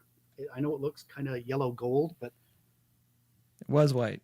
It was white at some point back in the 80s. So that community thing's always been a big factor for me. I mean, I just want to belong. I think Rich appreciates the shout out. I'm moving forward. So you feel like maybe OLP for you, your time's kind of, you run our course with it, or like at what point are you thinking like maybe I want to try something else? Like what was the transition? And like there's a lot of ways to try to ask the question, because like you parted ways with the band, but it's like mentally, like what's going on? Well, it wasn't. I think the issue was not. I know personally it wasn't. I was thinking I'm going to go and do something else, but I'm not sure why I'm doing this. And there was a myriad of reasons, personal and musical. And we were just, you remember I talked about those 4 compass points? Yeah. Well, at some point the bungees that started to hold us together didn't hold as tight. So, we were personally getting pretty distant, and the stress of trying to, it was making the 5th record, which, we're in Hawaii, making a record with Bob Rock. Yeah. Which was awesome. I loved working with Bob. He was so much fun. Like I didn't go through the whole process, but that's one of my biggest regrets, because I started to feel more at ease in the studio with Bob in a week than I had in like 8 months on some of the previous records. But I think that there's just those individual personal strains and musical differences just became too much. It was just, and it's not like I had to go in and say, guys, I've got bad news. There was a sit down, and it was at the very least mutual. It was, if I hadn't said it, it would have been said. It was happening no matter what, which way it came from. And, that was the best for everybody. I mean, it was very hard at the time. I'll be honest. Being told you're really not cutting it. I'm like, well, define it. I think I'm doing just fine. Writing parts, doing things, being me. If you ask me to sound like Mark from Creed, I'm going to try because I'm the guy that will always try, but I will fail, not intentionally, but it will not work. I don't have that chameleon gene. But with, the perspective of time, everybody was a whole lot happier really quite quickly. So it was certainly the best thing. And honestly, any anger is long gone. And I hope it is from everyone else. Like I said, it was nice to reconnect with Jeremy. I've spoken with Duncan. Actually, Duncan came over here just before the pandemic. You remember my Les Paul bass? Yes, I do. I told when I bought that, was on the road with OLP, and Duncan was there, and he was looking at it, and he was thinking about it, and he was looking at it, and he was thinking about it. And I was like, and I told him, I was like, dude, I really like it. So you're the bass player. You get first shot. But I'm telling you now, if you don't buy this, I'm going to. I'm not going to scoop it out from under you. But if you say, nah, I'm going to say, yeah. And I said, okay, but if you ever sell it, you gotta sell it to me. Fast forward 20 years. And I thought, I just don't play this anymore. I generally hire bass players if I need one. I have a great jazz bass that I use. The Gibson was a bit of a weirdo, and I'm just like, yeah, you know what? I don't think I need to see you here anymore.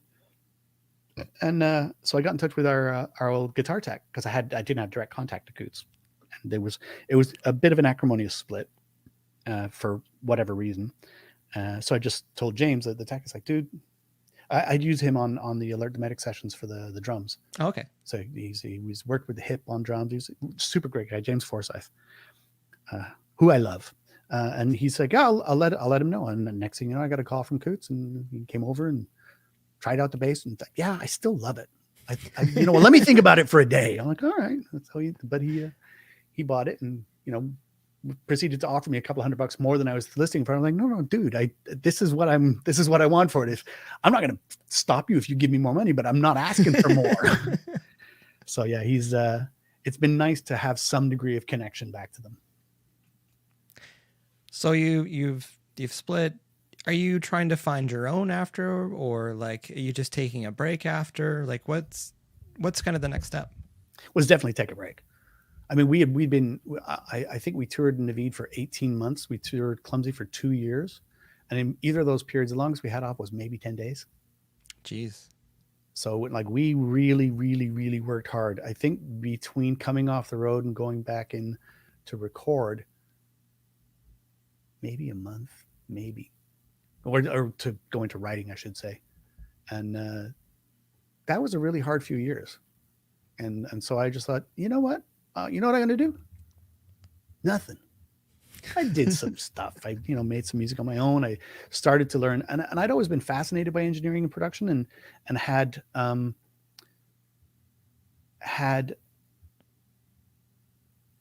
always wanted to insert myself in it more when OLP were making records, but I always felt like, no, I should probably just focus on guitar. The irony is, I know now from my experience, I'm a way better guitar player for having been on the engineering side of it, and editing and timing and all of those things became so infinitely much stronger than just playing.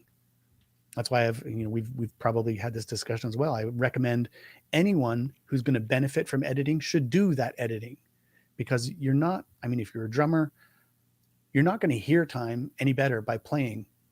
Play to a click, play to a metronome, do all those things that will help.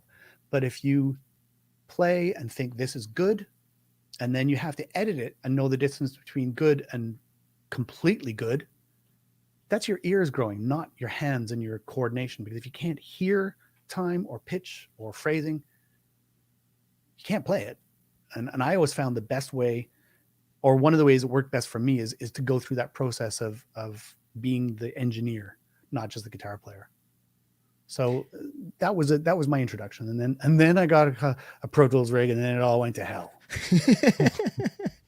No, it's and I'm still in the basement. You bring it up with, you know, being out like recording and being able to edit this stuff. And I used to not like having people around when I'm editing because it's boring, and I didn't really like having people over my shoulder watching it go down, because sometimes they would kind of interject when you're trying to do stuff, and you're like, just let me do my job. But especially with drummers and singers, once they check the ego at the door and see what we're actually fixing and be able to hear, like, I don't want to say fixing, but what we're altering, what we can hear the before and after and how that impacts the song, I think they do become better players. Absolutely. Because not everyone can be able to click around and do the editing, but to at least see what goes into it and go, this is why you can freak out a little bit less. Like, this is why the performances that we need, the creativity that we need, that's all really important. But because something was a little ahead or behind, or something was a little bit pitchy, we can grab that. There's still emotion in there. There's still like a performance in there. That's good. Yeah. And no, I agree with that entirely. And I remember having a discussion with, I think it was Robin Black, and this was because he was being a bit precious, you know. Well, you guys use auto-tune at all? I'm like, yeah, probably. Whoa, that's bullshit, man. I'm like, why? We're not going to start from he can't sing at all. We're going to say, what I need from you is something I can't give help to with pitch. Give me an emotional performance. And I've stand by this today. I pitch a lot of vocals that I choose not because they're in tune and not because they're out of tune, but because I believe what the singer is telling me. And if I just have to correct a little bit of pitch, you know, you fell off the note a little soon, or you glissed up to it and didn't really stay on it long enough, or little things like that. But the feeling, you know, I believe the emotional content. There is no editing package. There is no software. There is no plugin that can put that in. So that's what I need. And, you know, that to me, it's not a crutch. It's a way to save a great performance. Yeah. There was a question earlier about like how often we tune vocals on productions, like how often vocals are tuned. And like my response to it, we prep and dust them all. It's hair and makeup for pictures. Yep. It's just like, but if you weren't already in a good position for pictures to be taken in the first place, it doesn't matter how much hair and makeup was done. It's if you look like Joe Dirt to start with, not Ken Fabio. Sorry. You know, you're gonna look like Joe Dirt with, you know, all tidied up. That's it. It's funny, the hair and makeup. I love that analogy because that's really what it is. Every production. Although I will say, and actually I just saw my oldest friend in the world, Pete Lesperance. Yay! Pete, I was gonna shout him out. What? No, that sounded so wrong. Any attempt for me to sound at all urban or hip is just a terrible idea. I apologize to the entire world. Pete is an absolute treasure. But I did have on the Ken Tizzard project, I had a vocal come from Ron Hawkins from Lowest of the Low, and Ron Hawkins and Do Good Assassins. Didn't touch it. Just put on my normal sort of vocal chain, tweaked a couple of knobs, and went, well, fuck. That sounds pretty good. That's everything I needed to be. Pitch, emotion, everything. God damn. And that's probably the only time I've put in a chunk of vocal. Granted, it was only one verse, but it's the only time I've ever put in a vocal and gone, I got nothing to do there. Yep. Sounds good. You know, because again, you and I and anyone else that does this, Dejan did the thing where he comped his own vocals live. I didn't watch it, but I was just like, mad respect.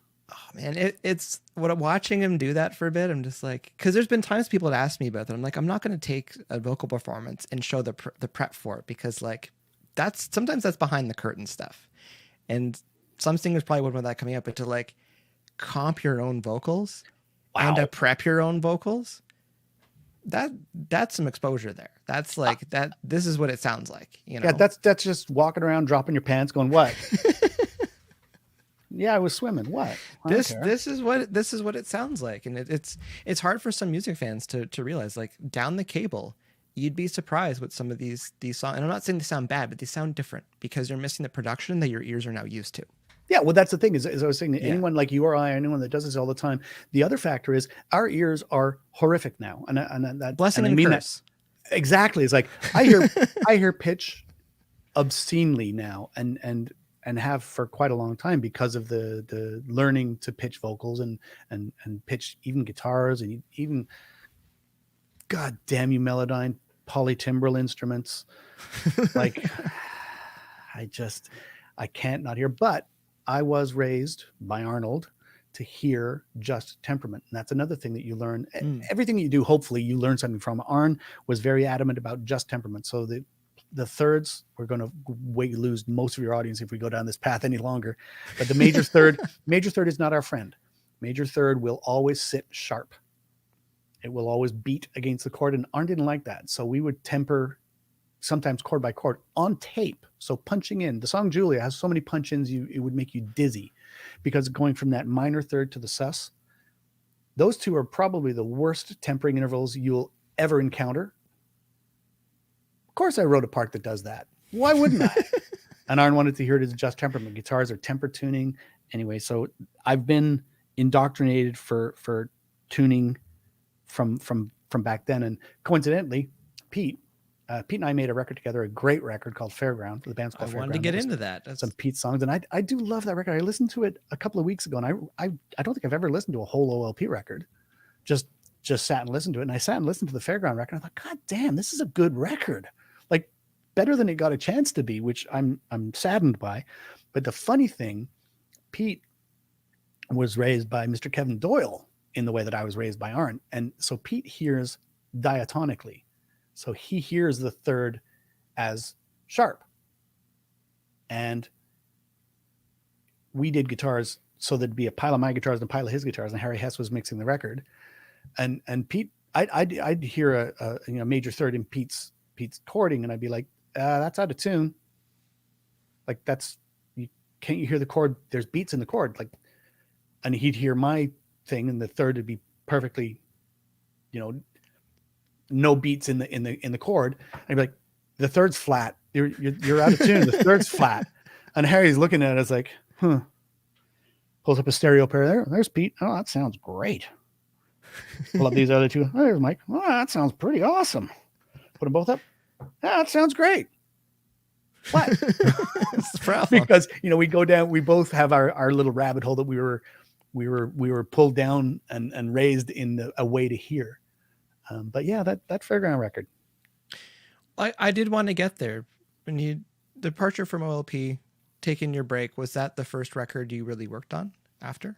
I think I did. Somebody mentioned in the chat, I did a couple or three tunes with Jay McGroarty, and I made a little EP with a band called The Fly Project, Tim Wayland. They were as much learning experience as anything. Mm-hmm. But the Jay thing was just sort of still having some musical stuff I wanted to get out.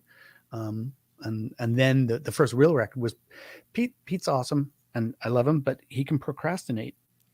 And how this started was he did a solo record called Down in It, also a great record, very, very similar record, and I'll explain why.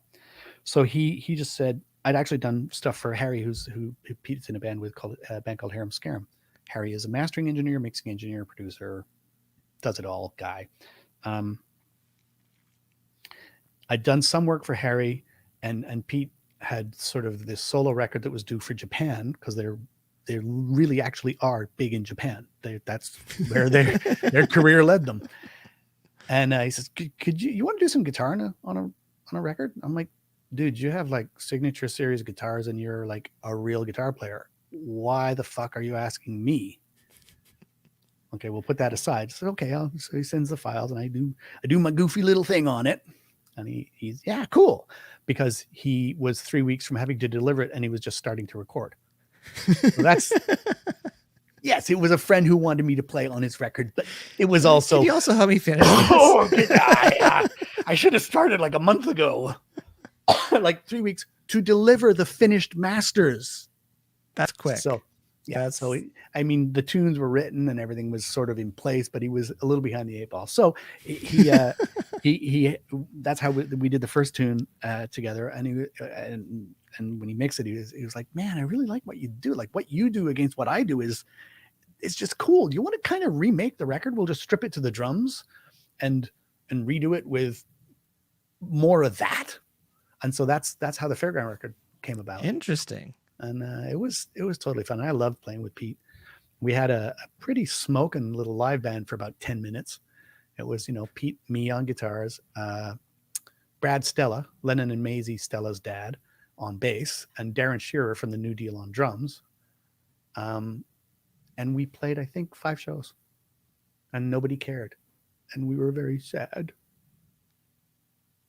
I'm trying to process that, because again, it's like you put all this music out, it's great music out, you got another project, some great music, and it's just like, do you almost feel like you're starting from scratch again? Absolutely. And I mean, there is also a little bit of stigma of being that guy who was in that band and isn't anymore. So he's that guy who isn't that anymore.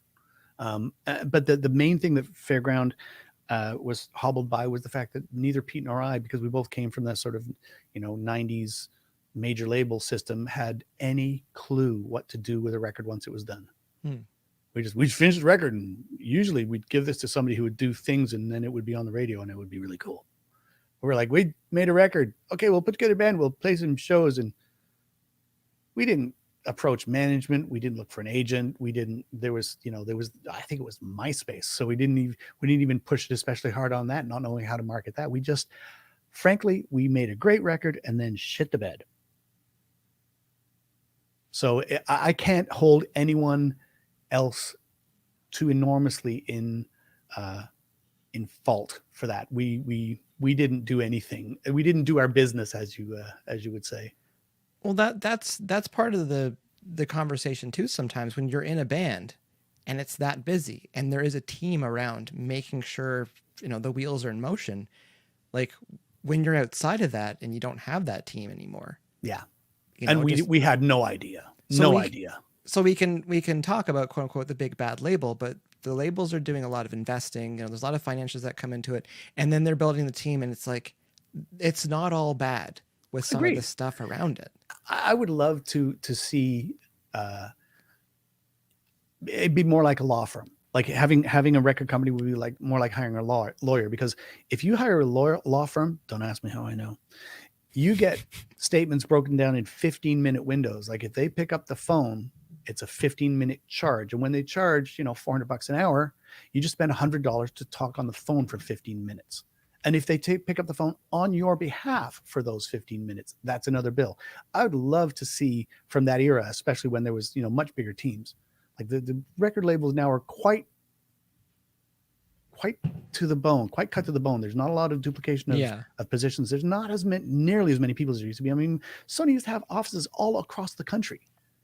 You could go into the Winnipeg office and the Calgary office and the Edmonton office, et cetera, et cetera, et cetera. Now there's really one office. And I would have loved to see a breakdown, like a lawyer statement. Here's what the sales guys were talking to the retailers about getting your album on the front racks, or here's the marketing and promo people trying to get you press coverage, or trying to get your posters up in the record stores, or whatever the other outlets are, because there are, like you said, there's a whole team. Radio and promo. They took the program director from The Edge or whatever out to lunch to talk about the band. If you could see the minute by minute breakdown of all of those efforts, I think people would be a little less big bad record company. Now, yes, there is some serious financial skullduggery going on. However, it's like you said, it's more of a balance. Well, just seeing, like, for independent bands these days, how much work they have to do as well. Like, if you want to be a musician and play in a band, cool. But like, now we're doing graphic design, now we're doing video editing, now we're recording ourselves, now we've got to maintain our own band. Like, there's all these things that kind of go on around it, that it's like you need other skill sets. Mm-hmm. And I feel like the business model of having a great band, it getting signed, and then the wheels are in motion, I feel like that business model doesn't really make sense right now. Because if you can't kind of get the wheels in motion by yourself, mm-hmm. And start building a team around you, it's hard to know what to invest in. Absolutely. And go ahead. I was going to say, if you're a business person, i.e. a record company or whatever else, if you're Stanley Tools and you are marketing gardening equipment, You're not going to say to somebody, invent a new version of the shovel. But sure as hell, if there's some guy in Maine who sells more shovels than everybody else, you're going to go, let me see that shovel. You want to come over here and do some digging with us? Let's do this. You know what I mean? And it's if I'm just trying to take the art out of it, not that there isn't art making a shovel, but taking the art thing off the table, because there is a little bit of some folks get really precious about it, especially when they're talking about Star Maker or that. Oh, they don't deserve it because their music's really lame. Shut up. They're doing business. Star Maker is not about rewarding artistic merit. That's, even Canada Arts Council isn't necessarily that. It's really about saying, does it make sense to invest in this young business that's showing potential to grow and become a bigger business and create jobs and, create more of the financial backbone of this industry? That's what it's about.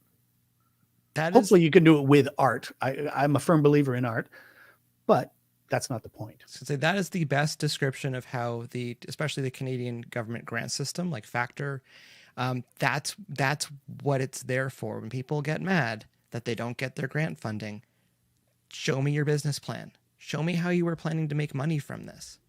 Because if you don't, why would you invest in business where their plan is to do awesome stuff? Yeah.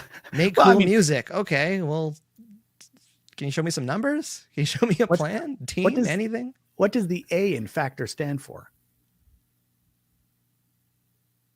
Foundation to assist Canadian talent on record, not to put Canadian talent on record, because I couldn't pronounce FPT. That's.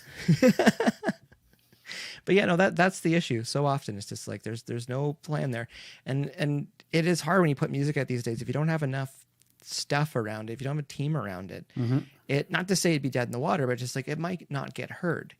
And the idea where you're probably going to need to make another record or put more music out to try to take a swing in that pitch again. Yeah, I mean, on the upside is it seems now it's not easier to create a body of work, but a body of work definitely has more value. Like in the old days, your first record, when it was done, it was dead. Like, watch the sales fall off. Your back catalog maybe comes up a bit if, I don't know, somebody dies or you reach a massive new level of success, but you won't have this. You can keep generating more content on old material. Mm-hmm. I mean, it's the 20th anniversary of so-and-so's this record and that record. Like, that never used to happen prior to the digital world. I don't think even the Beatles did that until it was like 50 years or whatever. Yeah, no, that's true. Yeah, so it's definitely a mixed set of circumstances. It's a lot easier and cheaper to make records. You can use them for longer in terms of as a vehicle for any career development. And I hate to sound so, down on art. I'm not. My primary thing is do your art like an artist. Support your art like a business person. Finding that balance. Turner, I've had you for 2 hours. Do you got time for a couple more questions? It's a pandemic. Where am I going? I'm glad we started earlier. Because part of me was like, okay, we'll see how it is. But we're seeing pretty good action in the chat today, and we got a good community here. So Fairground record, but to rewind just a tiny bit, you recorded that at the Pocket Studios. Which one? Fairground? Fairground, yeah. Actually, no, Fairground. I thought I remember you working on it when this is how you know what I might have. Yeah, I remember you working on it when I came in. I might have just been finishing it because I think I started it actually in this basement. I think that might have been Pete's solo record. Yeah, you might be right that's where I finished the guitars for the Fairground record. Yeah, I missed the Pocket. When it was good. It was pretty good. Yeah, good I mean I think we all have some positives and negatives about the whole experience. But on balance, there was a lot of good music, a lot of good people.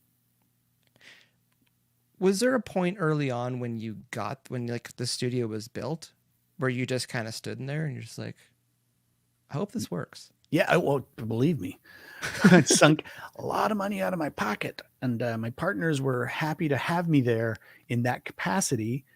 Maybe not quite as happy to have it go in the other direction. But like I said, on balance, everything was fine, but there was definitely a real serious trepidation of like, well, this is just a lease. Oh dear. There's a lot of this that ain't leaving if I leave. Like all the rooms, it was built from an empty shell.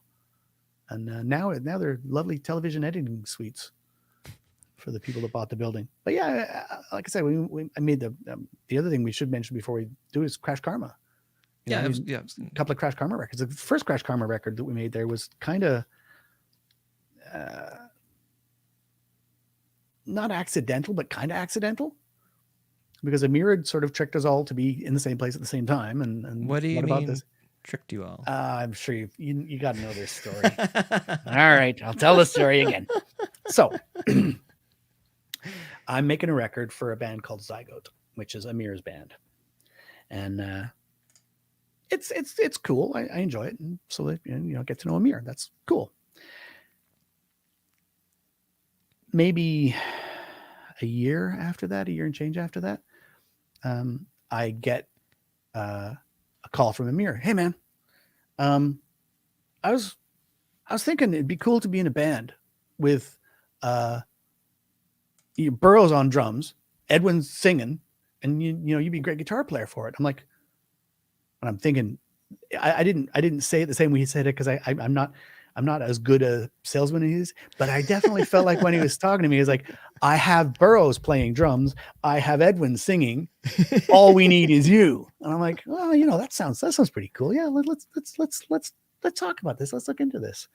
And this was in the summer, beginning of the summer, and I guess in July, I went to Vancouver with my girl, and utterly coincidentally, at a sushi restaurant in Vancouver, I ran into Jeff Burroughs, who is from Windsor, not Vancouver. He happens to be in Vancouver seeing Chatwood, and happens to be in the same sushi restaurant at the same time. I go over and say, "Hey man, what are you doing here?" He's like, "Oh, just visiting Chats and doing some business stuff." And because they were doing another project called the Art Decay, and anyway, and Jeff's like, "Who's this Amir guy?" I'm like, "What do you mean who's this Amir? He's the guy you're playing a band with." He's like, he talked about it, but I said he's a good guy. I mean, it would be fun, right? But we eventually figured out, each of us, that he'd pitched all of us like we were the last. He had gone to go see Edwin to do some co-writing, and through a friend of a friend, he got sort of hooked up to Ed to maybe go co-write some tunes for Ed's ongoing solo career. And he said, the way he explained it, just like, I was on the way there, and I thought, wouldn't it be cooler if I was writing songs that I get to play with the guy? How do I make that happen? And he knew Andy Curran, who had worked with Zygote, and he knew Andy Curran was a conduit to Jeff Burroughs, and he knew me, and that's where click, click, click. And I'll just sort of put those guys together. And then where we were, I think it was just a weekend. Burroughs came up for the weekend, and we got together, and sort of Amir was smart because the first time we got together, it could have been really like, okay, Jeff, count to 4. Let's see what happens. So Amir was like, I have some great ideas. And said, here's some forms and structures and riffs and ideas. So we started playing with them and playing. And it's like, oh, this is kind of cool. So I think we got 3 drum tracks on the first weekend, and then sort of patched them together. And it was sort of let's just see if we actually can make music together. And we were still saying, can we actually make music together when we finished about 9 songs? We're like, did we actually just make a record? So, and then we put out, we circulated the songs, because I'd learned my lesson somewhat with Fairground. And I was like, this needs to be handled by people who are smart at this. So it was actually Chris Taylor who got a copy of it and went, yeah, this can do things, between the membership, the caliber of the music, etc. And I remember emailing him and having one of the, man, I have, the only compliments I ever remember are the really backhanded ones. So, Chris had said, I'm going to take this to the Daryl Stroop at E1, and I think he's going to be very into it. And I was like, hey man, I gotta thank you for, showing some, faith in the band. And it's like, oh no, I just know how to make money. It's like, well, he's definitely saying we're good, and he's not wrong, but that felt backhanded. Same way we were in Hawaii. One of the funny things in Hawaii with Bob Rock, this is why I enjoyed his company. And I've met him a few times after, and he's awesome. We're I think I was tracking, and now I'm trying to remember the exact circumstance, but I think I was actually saying, you know what, because we had our extra guy, Jamie, with us at the time. And Jamie's probably the best musician I've ever met, like unbelievably talented on everything. And I said, you know, if we're in a time crunch and you know the part that I'm aiming for, Jamie can execute it faster. You got to know that is a tool in your box. You can reach for that. And he said, well, honestly, I don't think that would ever work because you don't sound like him. He doesn't sound like you. You guys sound great together, but you sound a lot like the heart of the band to me. And I said, well, Bob, you don't have to blow sunshine at me. I said, like, no, I don't. It's like, no, I don't. I'm Bob Rock. I don't even have to actually talk to you. I could just, hit record and you do your thing. But again, the backhanded comment, it's like, no, I don't have to blow sunshine up your ass. Anyway, the Crash Karma thing, I cannot think of a more fun band I've ever been in my life. Making the records was fun. Playing with the band was fun. Going out playing live with them was fun. It was just fun. I remember you asked me to help out on a drum session with Burroughs. Uh-huh. I will say one of my best memories of Pocket, but also just recording in general, is when you and Burroughs get going. You guys are hilarious. When you just get going, and it got to the point where I was like, I know this isn't really my gig to say here, but like, we got to get some work done because you guys are just having fun. And fun's cool and everything, but I need to hit the red button. Can I hit the red button? I got to hit number 3. But it was fun. And to me, it's like going back to the idea of like, you got your own studio and your own space. It's like, you have that creative freedom to kind of do things at times, and yeah. just like, or not. Yeah. And just, you're not looking at, okay, well, it's 11 to 9. We need to get a bunch of stuff done. It's like, no, we're in here. We're comfortable. We're having fun. And like, it's so important for musicians to be able to enjoy it that way. Not to say that going to the studio, it's going to feel sterile, but just like, it is nice having that vibe there. That comfort. Yeah. But it was fun. And also me like being like, I was a Tea Party fan, I was Burroughs fan. So like getting some drum sounds and like hearing what it sounded like, having, well, like you said, the tone.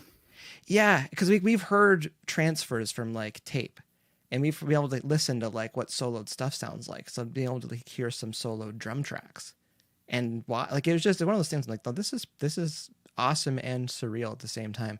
And also, seriously, we got to try to get some work done because like, you guys. I remember the funniest thing I remember about Burroughs, because like I've said before, I've been blessed by great drummers, and Jeff is an unbelievably good drummer.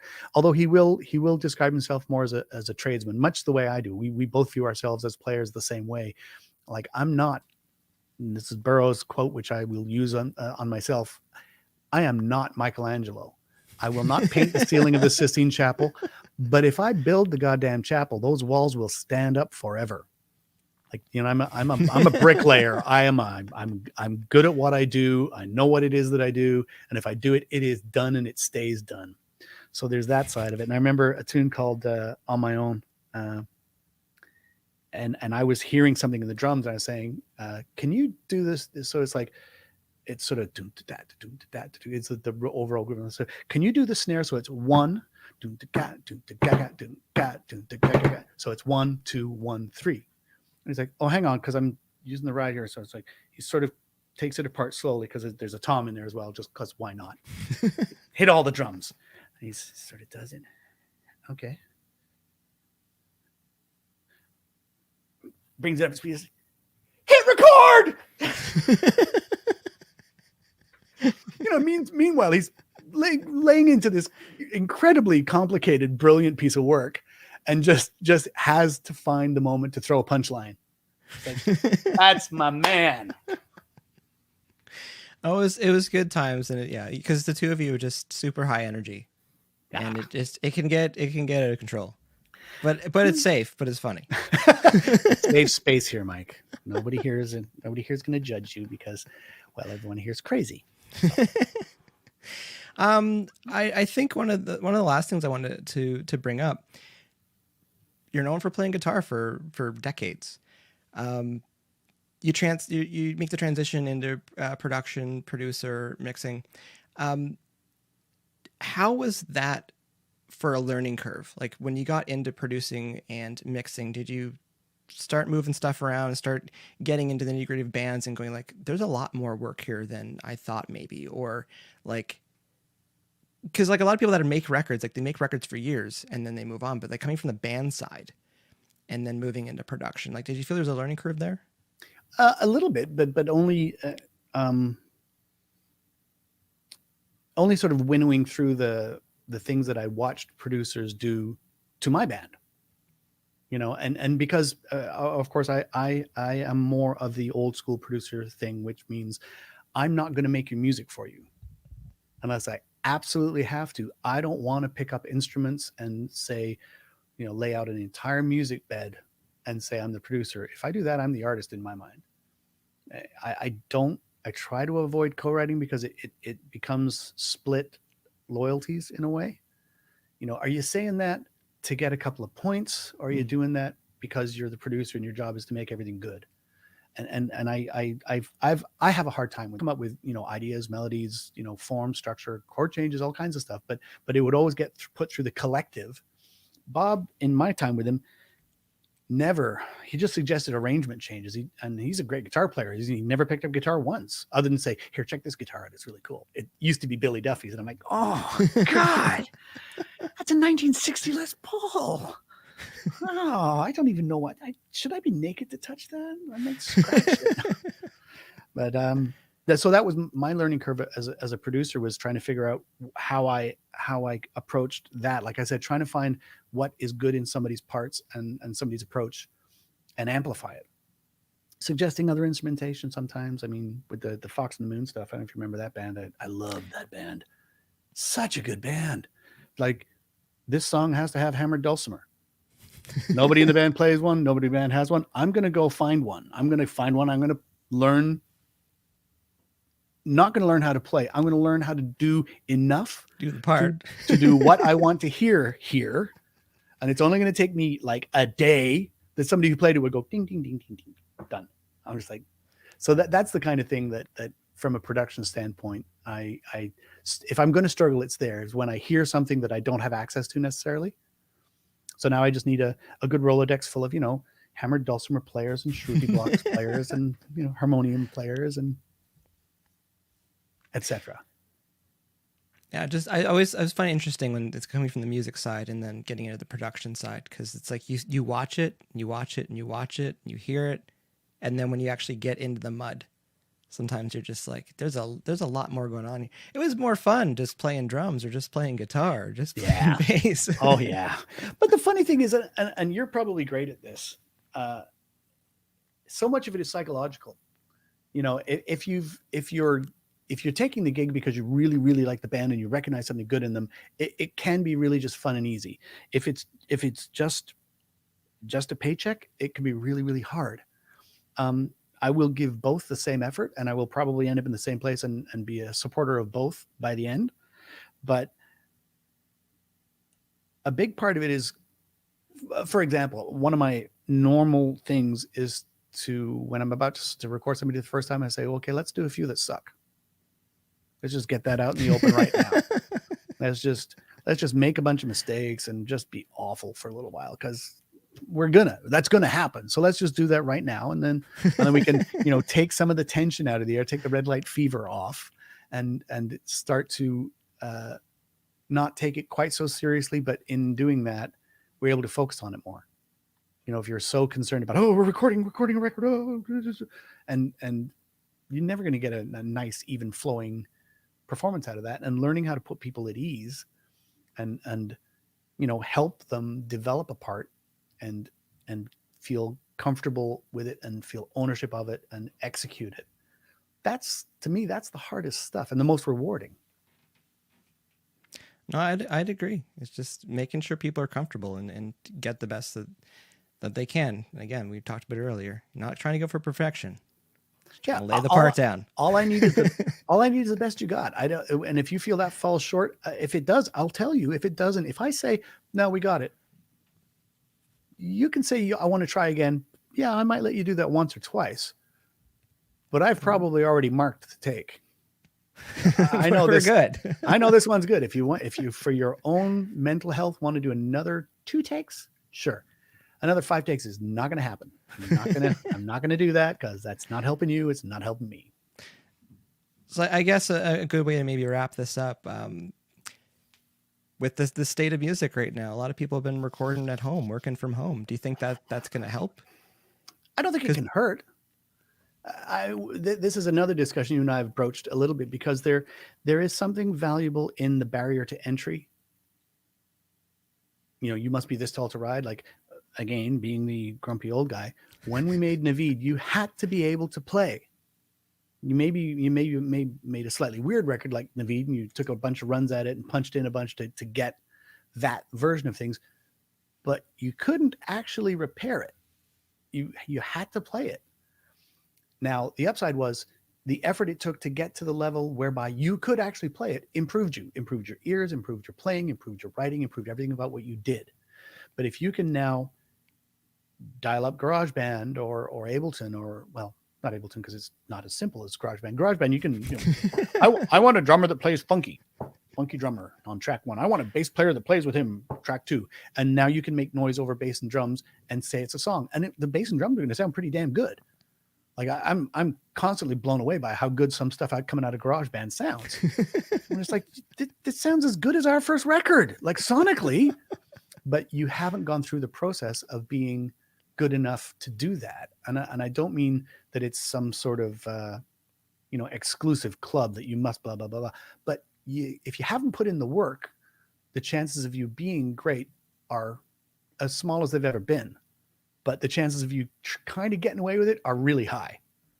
And the result of that, to me, it is a dilution of the overall sort of caliber of music. I'm not saying that makes anyone a villain, but if I'm a 11, 12-year-old kid deciding, am I into mountain bikes or, wakeboarding or music? Mountain bikes and wakeboarding are pretty much all the cool stuff. There's not a lot of people who are not that good putting out wakeboarding and mountain biking videos that are going to be interesting. Yeah, there's a lot of kind of shitty music, and it's like, I'd like to be into music, but man, I got to go through so much of it to get anything I actually like. Like, it's so much crap. Why would I spend all that time trying to find the good stuff? I can find the good stuff in every other thing I like video games. That is one of the best analogies. Yeah. Cause I get on Facebook, I get served like skateboarding videos and stuff like that. So do I. And I'll watch it for 3 or 5 minutes. Like, this is awesome. But like, I get served some not so great bands, but I don't get served not so great skateboarding videos where like they can't land any tricks. What barrier to entry? If there was a like an anti-grav suit that would let you, pull off pretty cool looking tricks, everyone could do an ollie and a kickflip. You're born with that ability. Like, if that was the case, it would be similar. But that, to me, that's one of the problems with the democratization of music, is that it does create the potentiality of a dilution of the overall caliber of music. But the flip side is you get the occasional, I don't know, like back in the day, something like Owl City or stuff that's just like, where the fuck did this come from? Like, nobody would have given this. Grimes, another example. Grimes' early stuff, nobody would have let her make those records. So she just went and made her own records, and they're brilliant. Yeah. So that's the upside. I think on balance, I will stand by that. It is more of a diminution of the caliber of music than there's a whole lot more crap than there is, Grimes or Owl City or whoever is the current, surprise.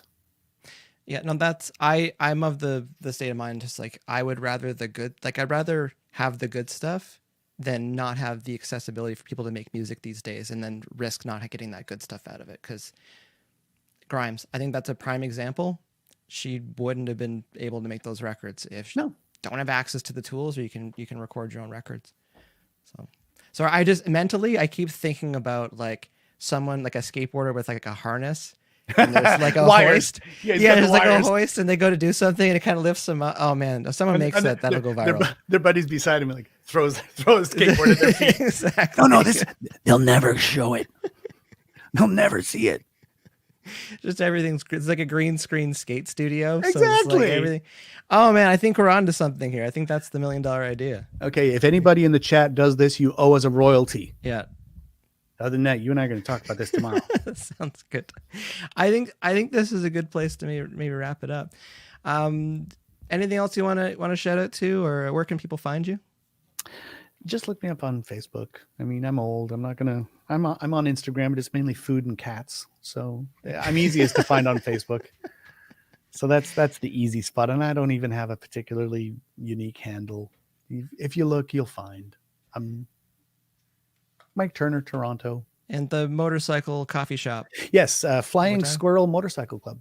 1345 Queen Street East, Ammonia Coffee Roast. Omnia. Sorry, I'm such a bad partner. Omnia Coffee Roasters. They make, seriously, dude. Did you ever start coffee, or have you stayed? Not really. We have like the really not great, like mixed, like half and half mixed ones, and I usually just mix it with a bunch of hot chocolate if I need to. Okay, well, if you were gonna try The coffee smells great. I think it tastes terrible. Omnia, the dude Samir is actually Kenyan, and he knows his coffee. Like, he's doing the whole series. This was harvested from 3,100 to 3,300 meters, and it's and it's a very super nerd. But man, I got to stay away from there. I'll get really caffeinated, and nobody needs to see that. Nobody needs to see that. So yeah, come on by. I'll be there when there's less of a pandemic. We're still trying to figure out what to call it, because there's the before times, and it's just like, hopefully we get to the after times. Yeah, I like that thought. I mean, I think most of us are facing losing birthday number 2 to this thing. Yeah, that's true. So I'm a little pissed about that. Not gonna lie. I think I lost a Saturday night birthday last time. Karen, my other half, lost a Friday last time. She's going to lose a Saturday this time. I'm like, There was a lot of calendar issues last, because even, I think, not this, people want to hear this part of the conversation, but Halloween, I think, was a Saturday. And like the winter holidays all fell on awesome days too. My birthday was on a Saturday. All the days are the same now. Yeah. every day is like a Sunday, Monday feeling thing. It's like, kind of a day off, or it's kind of like, oh, what's on the pile today? Exactly. Sometimes it's like, it's the weekend. I don't care. I'm going to work. I don't care. I don't know. I'm going to get on the phone and do business or something. I don't know. Bored. I'm so bored. I feel guilty about that. That's the only thing I will say that I'm suffering as a result of the pandemic. I mean, I have my dark moments like everybody, but yeah, I'm just bored. I'm so bored. And I feel guilty for feeling bored. Do you know what I mean? It's like lots of folks are having a way, way, way worse time. I'm not having a bad time at all. I'm just bored. Yeah. Okay. Everyone's the hand that we're dealt, sort of thing. But I think that the part of it is just like, having the dark days. I think a lot of people that had a rough time around the holidays. Because you have the camp that's just going to do what they want, and the camp that's trying to do what they think is the right thing, and it was tough. Yeah, we're done. We're not going to talk about that. No, and again, because it just leads back to I'm looking towards June right now. I think we'll have a clear idea what's going on. The after times, I like it. The after time. I think we're going to wrap that there. All right, buddy. We're going to get into a third hour if we keep going. Jazz me out, baby. Again, my guest tonight, guitarist, founding member, Our Lady Peace, interpretive dancer, now producer, mixer, big fan of coffee, motorcycles, Opel cars, and cats, Mike Turner. Thanks again, Mike. Cheers, buddy. I think that went pretty good. I think it went great. I didn't feel any awkwardness any more than I normally do. I'm a normally awkward dude, but I think we outlasted everybody in the chat. I think we did pretty good. We're like, we're just going to keep at it. We're old friends. Skirt. Should have brought water. I think with this SM7, I'm now sounding very NPR. I will remind Sweaty future balls. guests